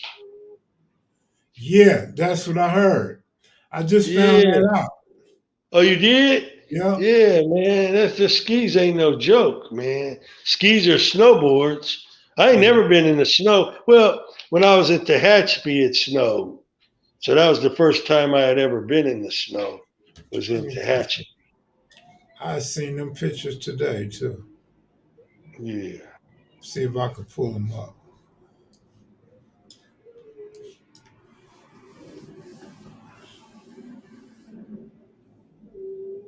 Yeah, man, I don't regret my life. I made some bad decisions, but I'll hold myself accountable. Those are the decisions Yeah, I made, you and hold your, I'll you, deal with you, you hold yourself accountable. it. You know that way you don't regret. Yeah. Nah, I don't regret it. Hell no. Probably should have Can had we more kids. Probably should have left it in a few more times. stay right there? Don't go nowhere. Yeah, but to those that keep asking about Q's in a book, yeah, Q's been talking about doing a book. Q's has asked for help to do a book. Hey, but my book is underway. Me and brother Lee is doing it. My buddy Lee. Him and He's his buddy Lee are working on that book right now, man. So yeah, and Lee's wife. We Pretty Boy we, we wanted to got get his it. We book got out it so almost bad. done. We Oh, got that's another thing. I'm sorry to cut you off, Q's. You know my Pretty memory Boy. ain't shit. Yeah. So Pretty Boy's sister, maybe Joanne knows. Joanne's gonna help too. Yeah, they're gonna try to recover his manuscript and Yeah. go ahead and finish his dream, man, of putting that book out. Yeah. Watch this. Kitty, kitty, kitty, kitty. Oh shit. There you go. Not the kitty. Yeah, he's out here. There he is. Come here, you little bad cat. Come here. Bring your butt here. Look, here he is right here. Get back in this yard. You out here with these dogs.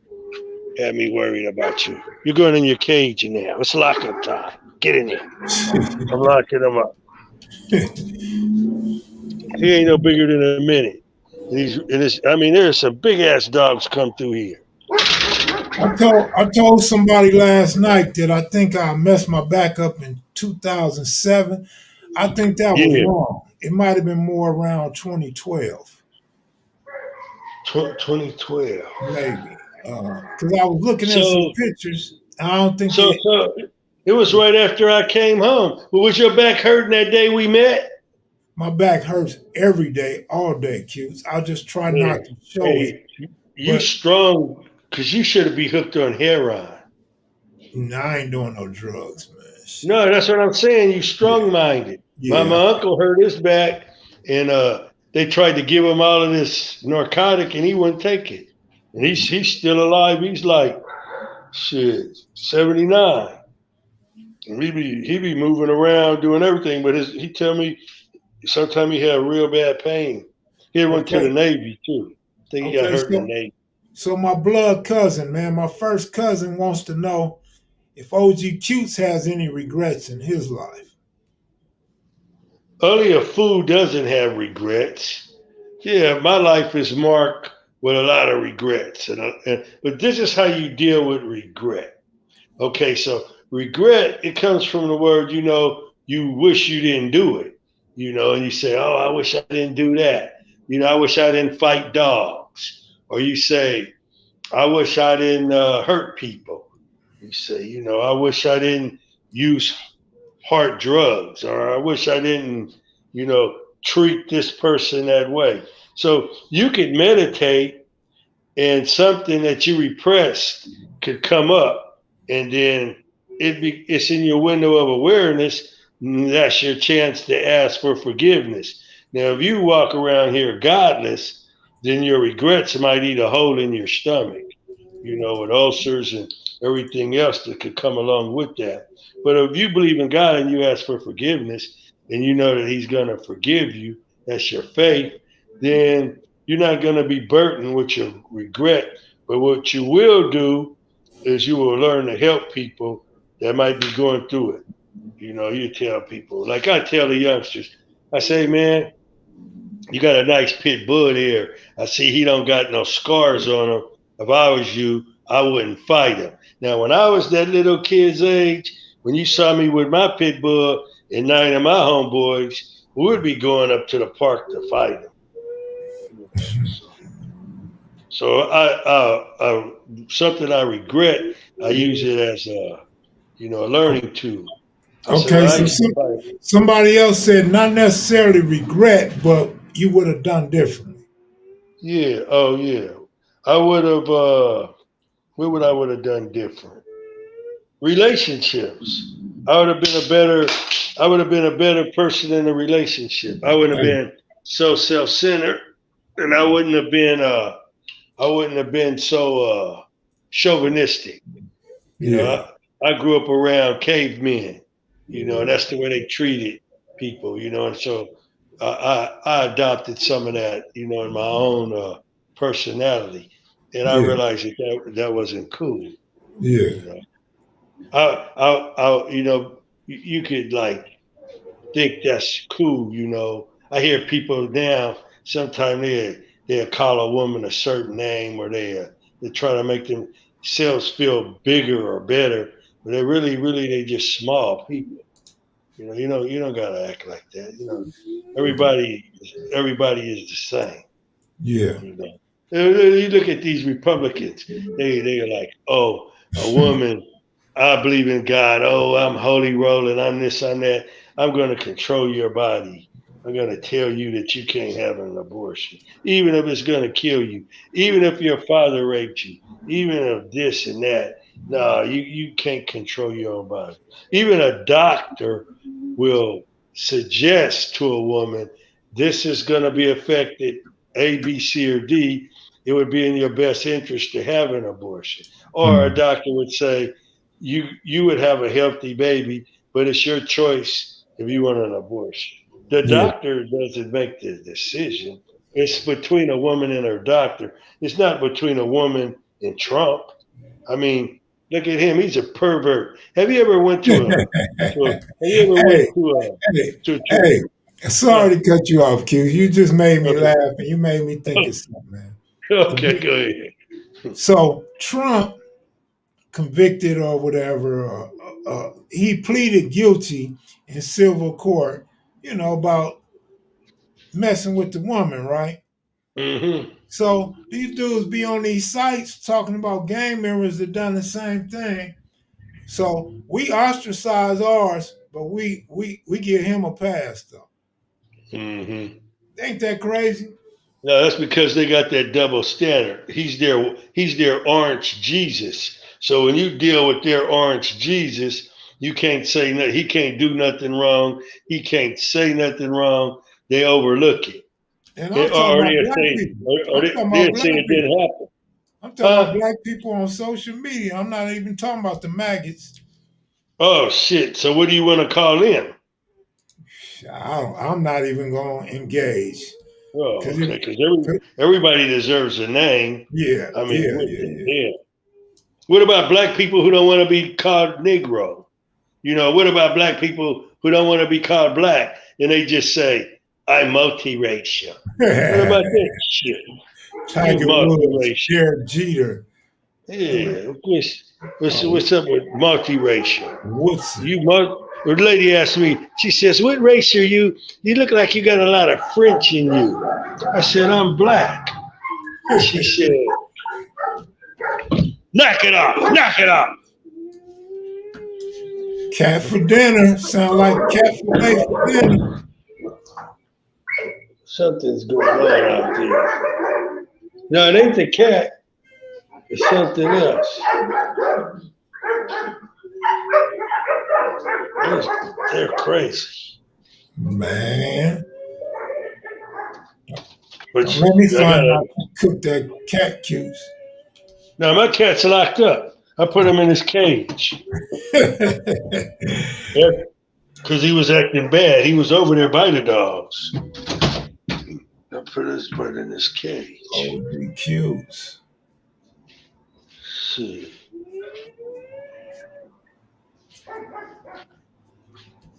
You know, it's cool because I'd be like, okay, so I can't text Pretty Boy no more, right? So now I can just think about him in my mind like I do with my brothers. I can feel his presence in my meditation. So I'll just do that in the spiritual realm. I just say, yeah, pretty. I say, if you could hear me, this is what I'm doing today. This is how I'm going to chill and stuff. So they say when you think about somebody, they close to you. So when I think about my mom, she's close to me. If I think about my brothers, my grandmother, she's close to me. So whoever you loved in the world, let them remain close to you. You got when we were in prison, our family wasn't there. Our thoughts of our family was there. So we got that ability, to bring that energy, toward us like that. And so that's how life is. Sometimes you can't be with the people that you miss, but you could think about them Wait and you a could think of the minute. good What times. the hell? Hell no. Boot Hill Reggie was older than Raymond Watson, Tookie, and everybody. He was older than Craig Musson. Who's that? Boot Hill Reggie. I never heard of Boot Heel Reggie. Holy shit. Damn. You interviewed him? Nah, he passed. He passed in 99. He lived a full life compared to some of the others. So Boot Heel is in Compton, right? Yes, yes, yes. Oh, okay, cool. Was he okay? I bet you Boot Heel Reggie wasn't older than Shit. than Jackie. no, not Jackie. The other dude used to hang with took in us. Was Yeah, the he older Godfather? than him. I bet he Yeah, wasn't older than he Godfather. older than Godfather. He older than Munson. Damn. Godfather was in the Vietnam War. Shit, Boot Hill Reggie might have, yeah, he might have been into shit. Was he older than Slauson Shorty? I don't know. Hmm. What about a Bird? He's after Bird. Okay, Bird's the G. Yeah, Bird's a G. Yeah, Bird's the G. Damn, man, Boot Hill Reggie must have been running some things then. Shit. Yeah, Boot Hill Reggie. Yeah, he was back in the Watts riot and shit. The 60s and the late 50s. Man, I wish we could have got his history.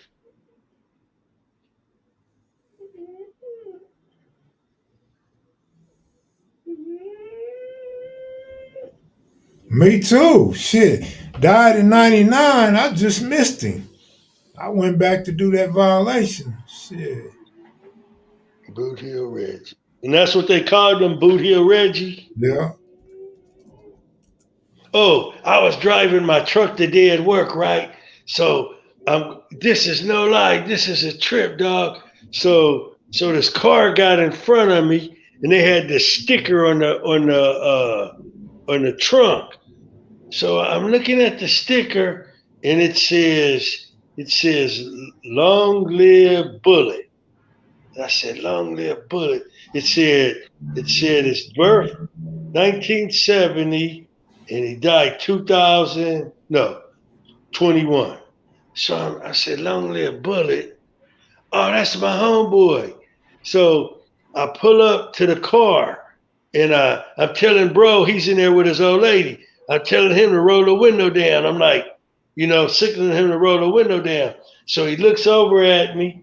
Then he rolls down the window. I said, "Hey, bro, this is OG Cutes. How you doing?" I said, Bullet was my homeboy. I said he used to ride Harley Davidsons, and he said, "Yeah, man." And I said, "Yeah, man, that was a good brother, man." He said, "All right, bro." He said, "I can make him feel good, man. It don't take a lot to make people feel good if you acknowledge they lost. That you knew that person too. That person touched your life too. Right. You know." Right. And Bullet was so cool. Every time I come to the motorcycle club, and see, because our motorcycle club's on a busy street, so Bullet would walk out in the street and stop the cars, because I've got to back that thing up to the curb. Bullet would stop the cars, and I would do the same thing if he pulled up. I'm gonna stop the cars.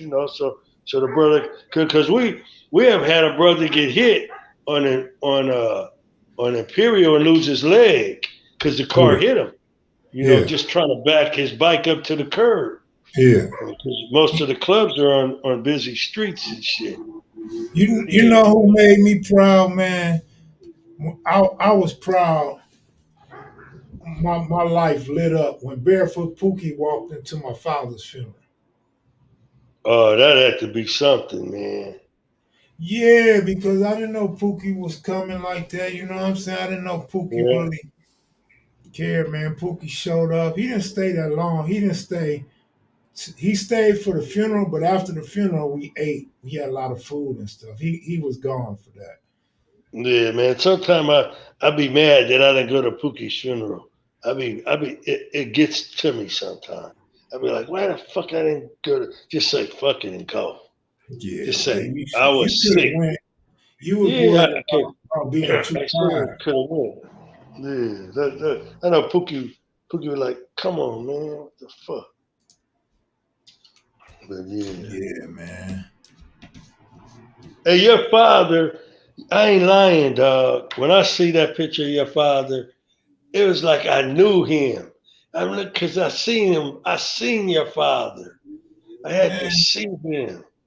and when I seen Whitey, when I went with Whitey, he was in the feds, but when he got out and I went talked to Whitey, Whitey already knew who my father was. I'm like, damn, man, it's crazy. You never know, man. You just don't know who, man. Did your father hang with the brothers out of Pasadena? I'm not gonna say he didn't, but I don't know that. Yeah, yeah. But I know he used to mention Magnificent Seven back in the day. He used to always say, "What happened to them?" But I had no damn clue what happened to Magnificent Seven. Yeah, yeah, yeah. Hell yeah. He used to be in the pool hall, so you might have ran across him in that pool Oh, we hall. would be in the pool halls. I would be in the pool halls. Yeah, I you used to probably ran always across be. him over I there. used to be. I used to be at the Wyan Billiard on Manchester. I'd be on the pool halls on Western and Steps Pool Hall. That was the Magnificent Seven house. That was our building. Step was a World War II veteran, and he loved it, Gary Lane, and he let us keep all of our stuff inside of that pool hall. That Man, was Blue our. Hill Reggie probably has some hell of a stories. He was born in Santa Monica. Man, Shit, he was born in Santa Monica. He got to see some cool shit. man, damn! I hate I missed him. Yeah. That I wish was somebody would have told us about him. that's a nice obituary.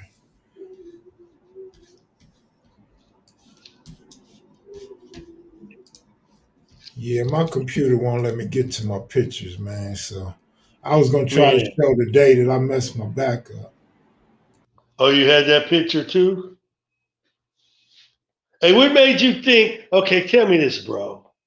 What made you think you could just jump on a skateboard and be like the Red Rooster or something? On snow. I mean, I could see if you got on a skateboard with the wheels on the concrete. But snow, that shit, I was that's, just trying to have fun with the family, man. That's it, and that's yeah, all. yeah. That's Yeah, what I I know want. if like the snow is so fast. I'll be looking at the Yeah. skis, man.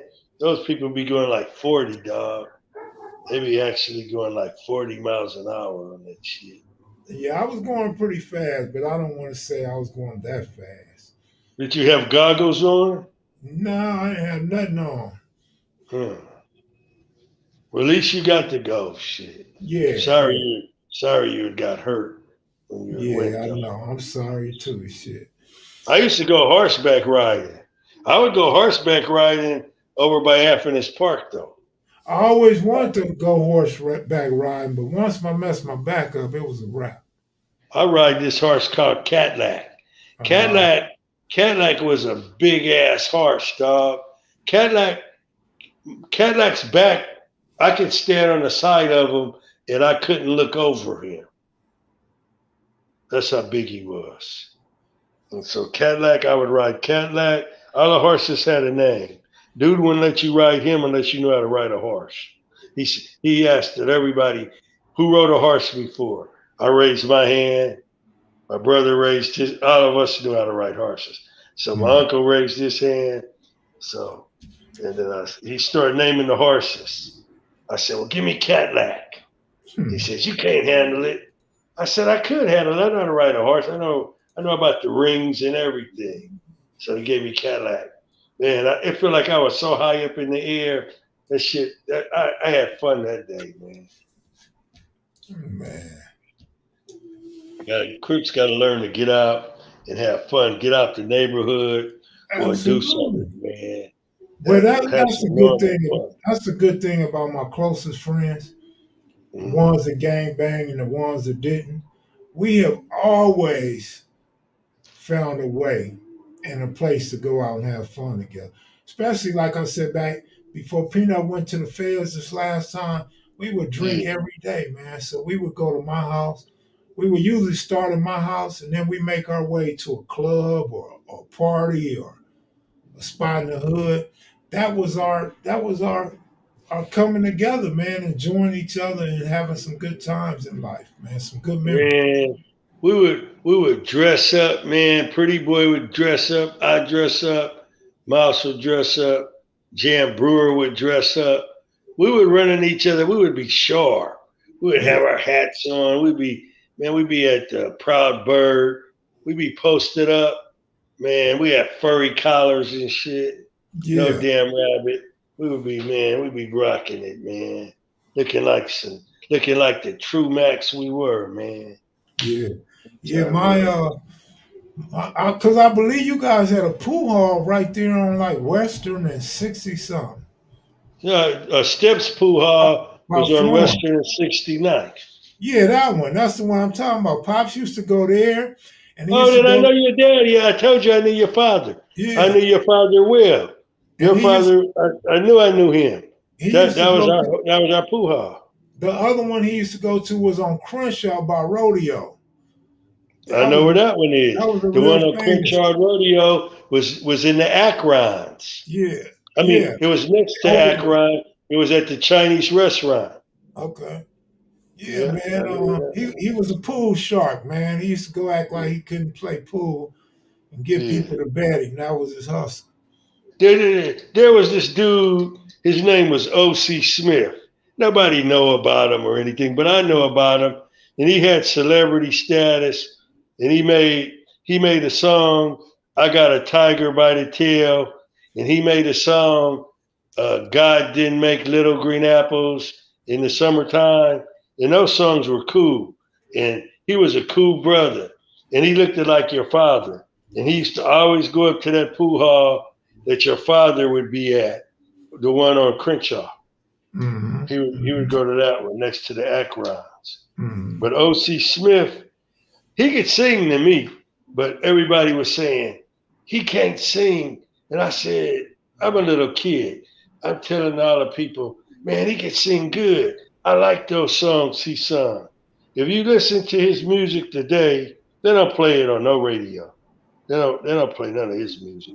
But if you listen to God Didn't Make Little Green Apples, if you listen to the songs that he did make, one day he just came out and he said he's gonna retire and he ain't gonna sing no more. So I'm up at the pool hall, the one that I'm telling you about, the one that you said your father was at. But I'm up there eating. So they serve Chinese food. They got a bowling alley in there too. So I go over in the pool room and he's in there with this badass broad. And I'm like 13.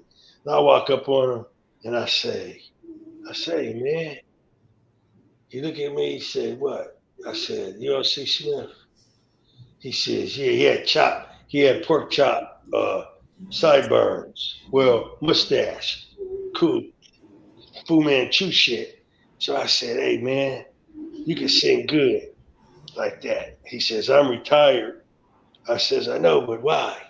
I said, you can really sing, man.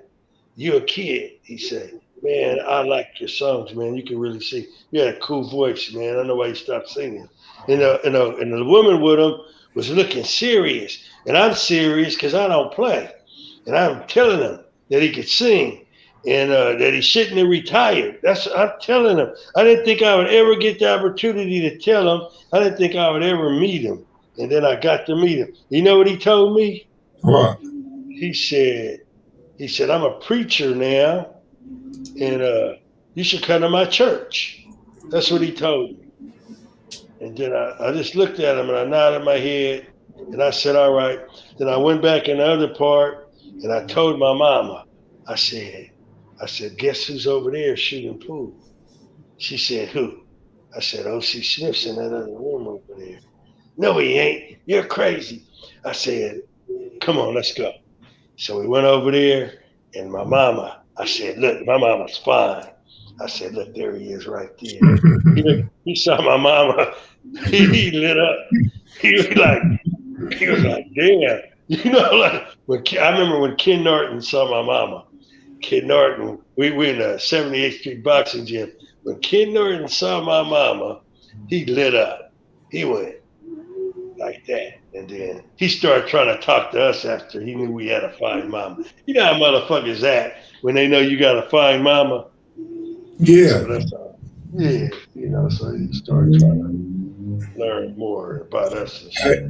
Hey, so do you remember the Dolphins of Hollywood? Wasn't that a radio shop, a record shop? Shit, I don't know. I thought it was a group like the Hollywood Flames or something. No, I think the Dolphins of Hollywood was an old record shop. You might be right. That's I what I'm don't thinking. know. Well, that's a long ass time ago. She His said, yeah. brothers. She said, yeah, you're Oh, right. okay. Yeah, I remember it. On Central and Vernon. Yeah, I remember all that shit on Central and Vernon. Ask him, do he remember Goes that was on Jefferson, block off of Central, 2 blocks off of Central. Goes would sell food, Q. clothes, and furniture. Q, I got one. And I got to Okay. apologize for laughing at you, man. All right. Let me think who it is first, though. All right.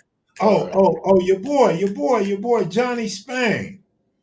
Oh yeah, Johnny Spain. Guess what his first gang was? What? The Baby Outlaws.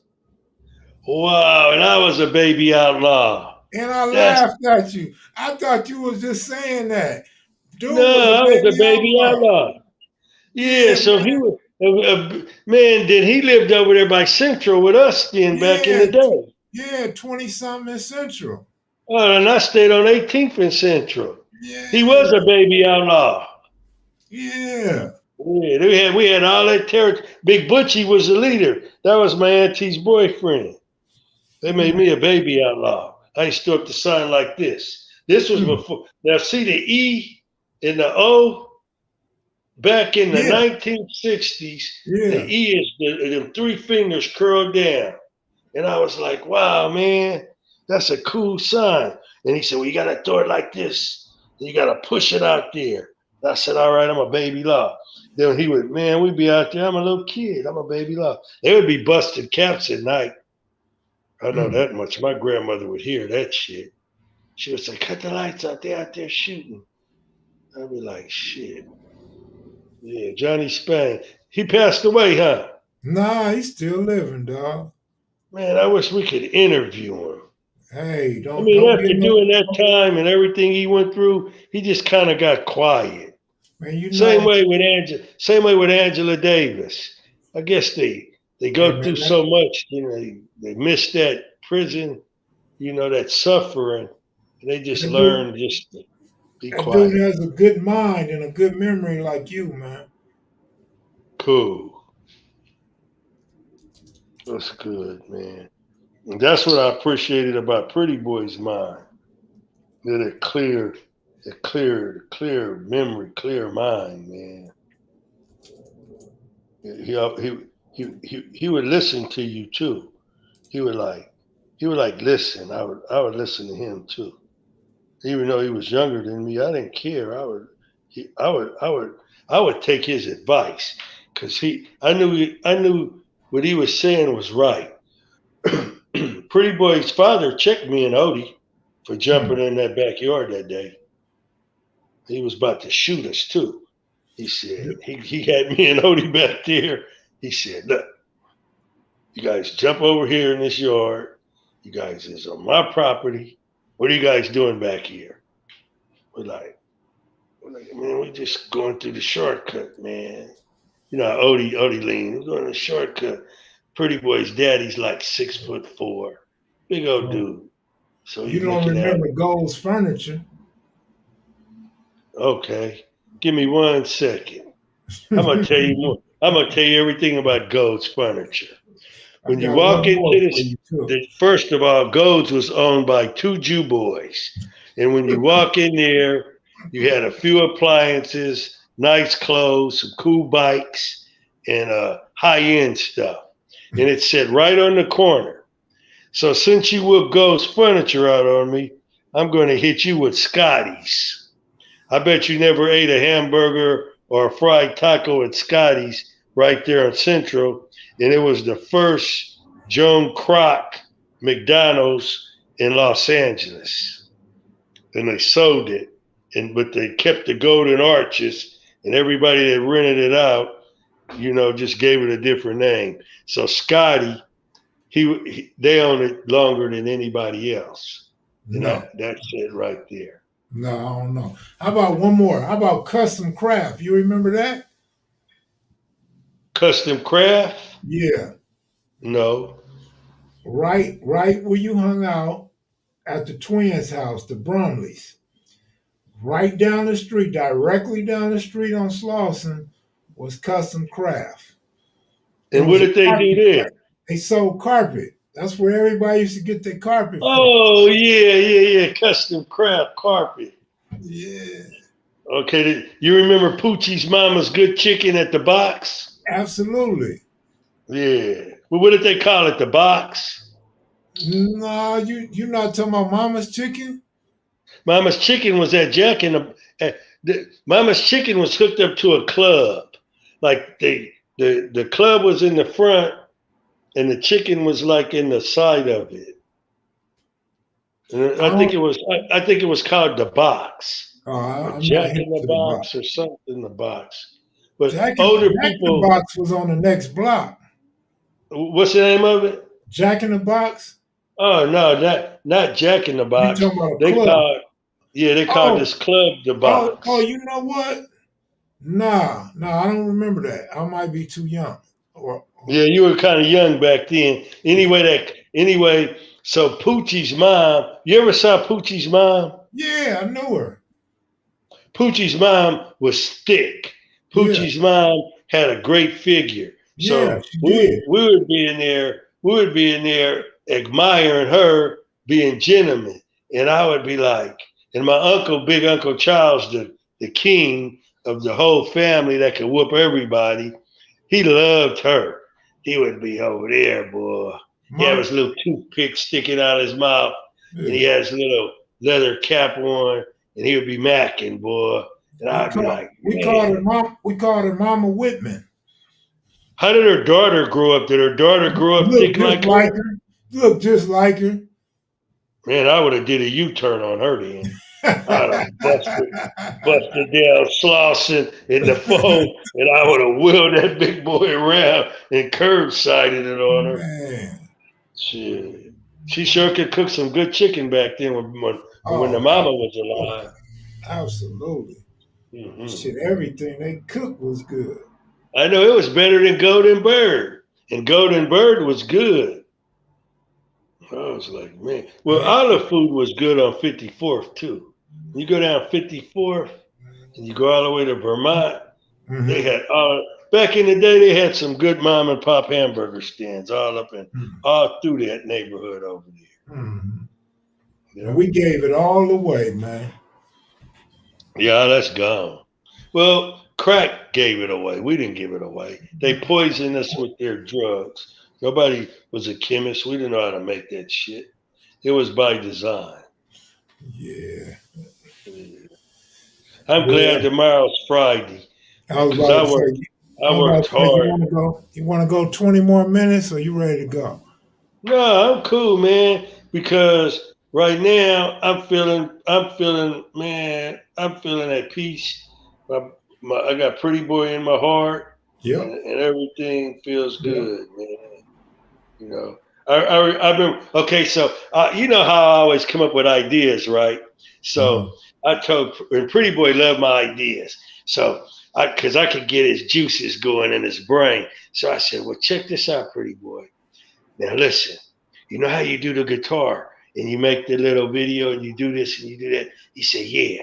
I said, okay, we got to get a dude who can jam the saxophone. Then he be in the background on the sax and not overpowering the guitar though. He's just back there mellow, like in the back room.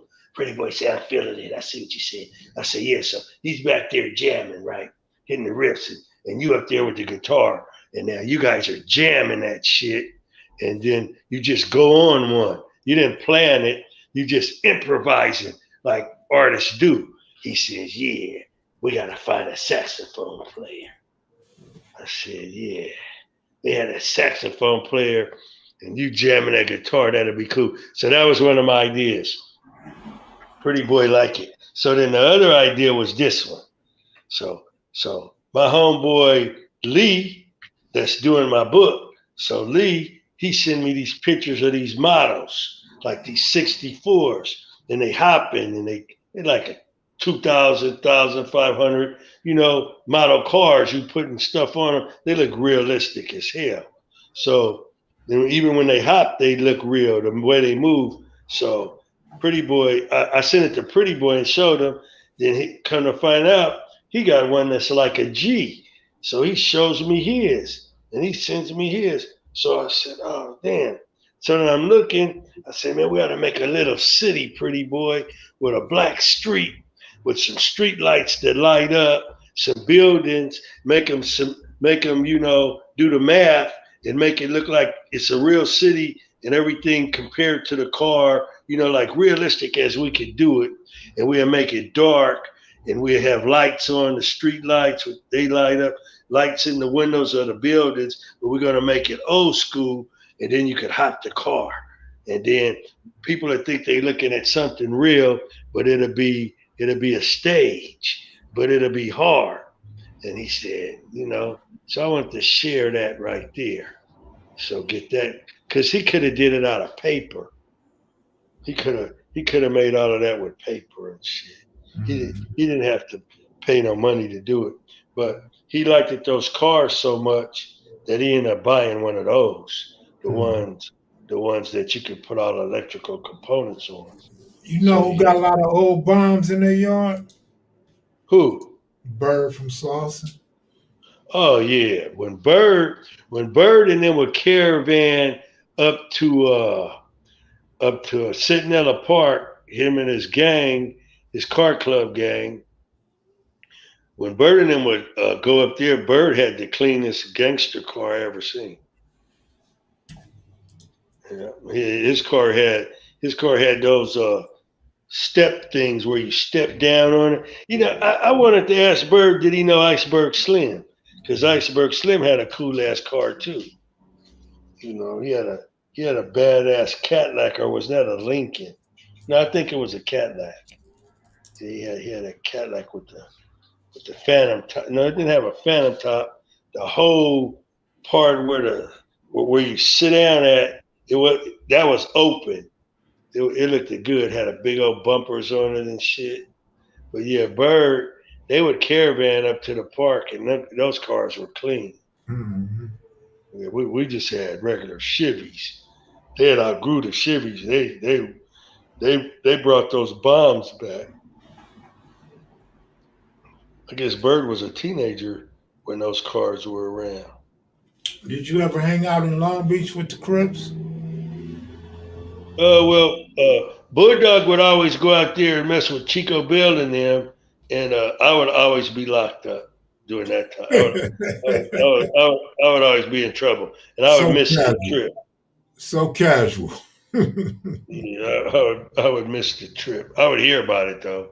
Yeah. And when Pookie and Big Bunchy would go out there, they went out there one night, a couple nights. They were attending to the payback gang they had started out there. It jumped up for a little while, and it died out. Yeah. So we're gonna find out we're gonna find out where they're gonna hold Pretty Boy's funeral. And Yeah, once we find out, what church, yeah, where it's gonna be at, then we're yeah. gonna let all the Mac heads know, Right. and then everybody, come and show your respects for our fallen beloved brother, and that's what you could do, you know. All right. All right. Last question for you. Did you ever run across any of the Gator boys? Okay, so the Gainer boys, uh, we were basically fighting those guys, and then uh, they finally mellowed out, but they would fight back. It was like I don't know why people didn't like them. You know, I don't, every gang didn't want to be a Crip. And I guess they just had this thing, down there called the Pike, and so you run into different kids when you would go to the Pike, and sometimes you go to the Pike and you would run into them. It wasn't a welcome party. Yeah, the Pike. Hey, so the Pike, it was like taken out of a Stephen King's movie. It was the oldest amusement park in the world. I mean, the roller coaster, the roller coaster had a vampire history. Well, not vampire, but scary shit. I mean, the farmer told me that when they went to the Pike that weekend, that a kid, the roller coaster went off the track, and this was a true story. They said the roller coaster went off the track and killed the kid. Yeah.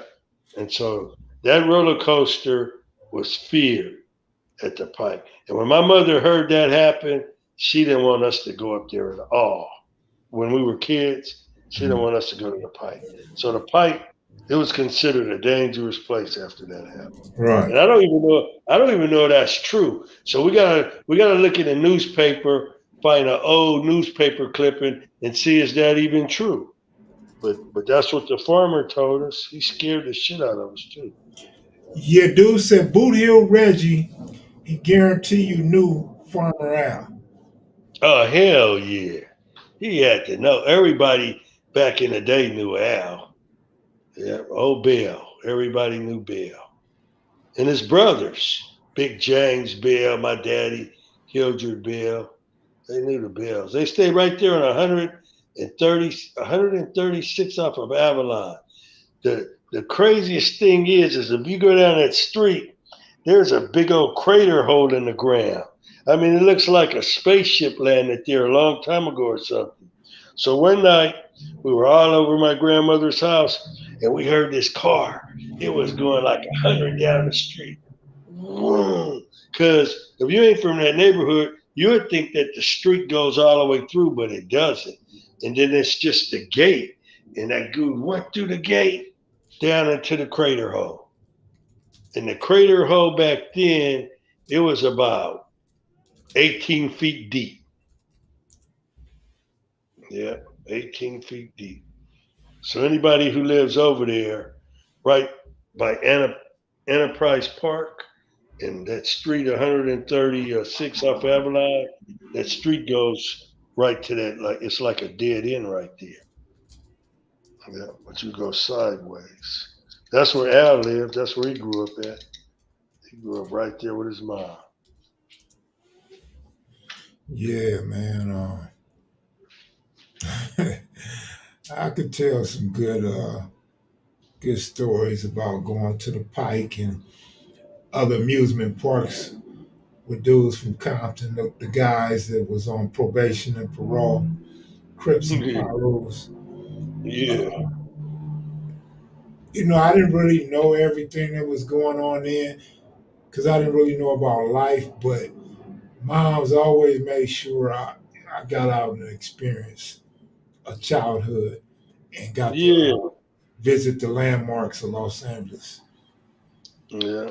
Kids now don't get to go out. That's why it's a good idea to slow down on this gangbanging shit so little kids could come out and play and have football games like we used to do, fly kites and make scooters and, just have a childhood outside of a video game and some bullshit. Get Yeah. out and work with their hands and make a pigeon cage. Yeah. Do something, make a mini bike. Kids ain't acting the same no more. I mean, the violence just make you want to like not let your kid outside. So what could a mother do? A single mom at that. So I don't know. Seems like when a kid breaks bad, he breaks all the way bad because he was already locked up in his house. I remember I had some wild ass friends. Their mama would keep them locked in that bitch all week. And when they would get out of there, they was the wildest ones on the street. Always came out the yard. Remember you had them friends and you go over there and you gotta wait on the porch and the mama don't want them to come out and play with you and then you gotta go around by the fence and then she said, you better get away from here. They're not coming out. Remember that kind of shit? Yeah. I used to hate that shit. Then after a while, you quit even going over there. You start saying they think they better than everybody. And that's how they start getting beat up in the neighborhood. When once they get labeled, they think they better than everybody. Now they're going to get their pockets checked. That's how little kids are. They don't want to feel less than. And when you grow up poor, you grow up in the hood, you got to learn to get along with each other, interact with each other. Big Michael Hester got out, man. So that was good, man. His health was messing with him, but at least he got the hell out of there. He did all that time too. He knew Pretty Boy. Mike knew Pretty Boy, Perry Manuel, all of them brothers, man. What was your favorite shotgun, Cuse? Well, back in the day, when Raymond Potts named me Shotgun QT and Gary Lane sold a kid a shotgun, it was a single shot. Had a picture of a bird dog on the side right there by the stock. Looked like a pointer or German short hair or something there. I liked it, that one. And then I ended up getting a 410 double barrel. It had the little skinny shells. I liked it, that one. And then forget who gave me the Remington automatic. That Remington automatic was my favorite. And then little a Harv dog, he broke the stick in it and made it whole. I think six in the chamber, one in the chamber and six in the stock. I think it shot 7 times. Well, it came stock shooting 3. But once he broke that stick and modified it, it could shoot 7. Well, what was amazing to me is how a kid knew how to do that. Because I thought he was gonna break it. He knew how to take it apart. And he took it. I don't know who showed him how to do that either. But he was hanging out with my little brother and them, so I guess they were bad. So they were doing mischievous stuff too. So he did it. Man. He said, you don't know what you're doing, man. This thing can shoot 7 times. Raymond Potts got mad at me one time. Oh, I got Raymond Potts gave me a 3-shot pump, Remington automatic, the same kind that I had, right? And I modified it, but I gave it back to Raymond. I said, "Hey, Raymond," I said, "it's gonna shoot 7 times now. What did you do to it?" I said, "We modified it." "Oh man, you shouldn't have did that." I said, "Well, it could go 7. When you gave it to me, it could only go 3." Yeah, and I remember when Raymond had gave me that for a few days. Hell yeah. But now I don't need none of that shit. Cause see, back in the day when you had to have that kind of a stuff, man, it just gets you in a lot of trouble. Get you in a lot of trouble. You got a bad temper and you using substances. You ain't reasoning through your conflicts right, so this shit wasn't cool. I tell the youngsters now, if you got a weapon, you don't need that. Because if you got a weapon, that means you got a reservation. You tell yourself when you're going to use it. Your reservation is the scenario. You already made the script in your mind. If someone does A, B, C, or D, you're going to use it. You already tell yourself that. So just realize you already, simulated what you're going to do. And it's going to come to pass. And you're going to do it. But you could have thought of something else to do outside of that. And you would Yeah. be free. You'll be locked up. Hey, well, I'm gonna get up out of here, cutes. All right, buddy. Well, this been a For Free long Boy, ride. for the loved ones, I send my regards to all our loved ones. And we're going to come on here one more time to give you guys the information where the funeral is going to be. Thank you guys for tuning in. To me and Brother Kevmac, thanks, Brother Kevmac, for your endless efforts. And you have a good rest of your night. You too, man. And thanks for taking time out for your best friend and hanging out with us, your other best friends, man. We appreciate you as All right, always. brother. And As always. all right, take it easy, bro. Later. Thank you. All right, Mac Heads and Maniacs. Appreciate you guys. Miss 702, Compton Girl, Skunk, Diggity Dog, McMullen, C Note, Mr. Benjamin, and DVD Fresh. Out the skillet. I'm out of here, y'all. Later.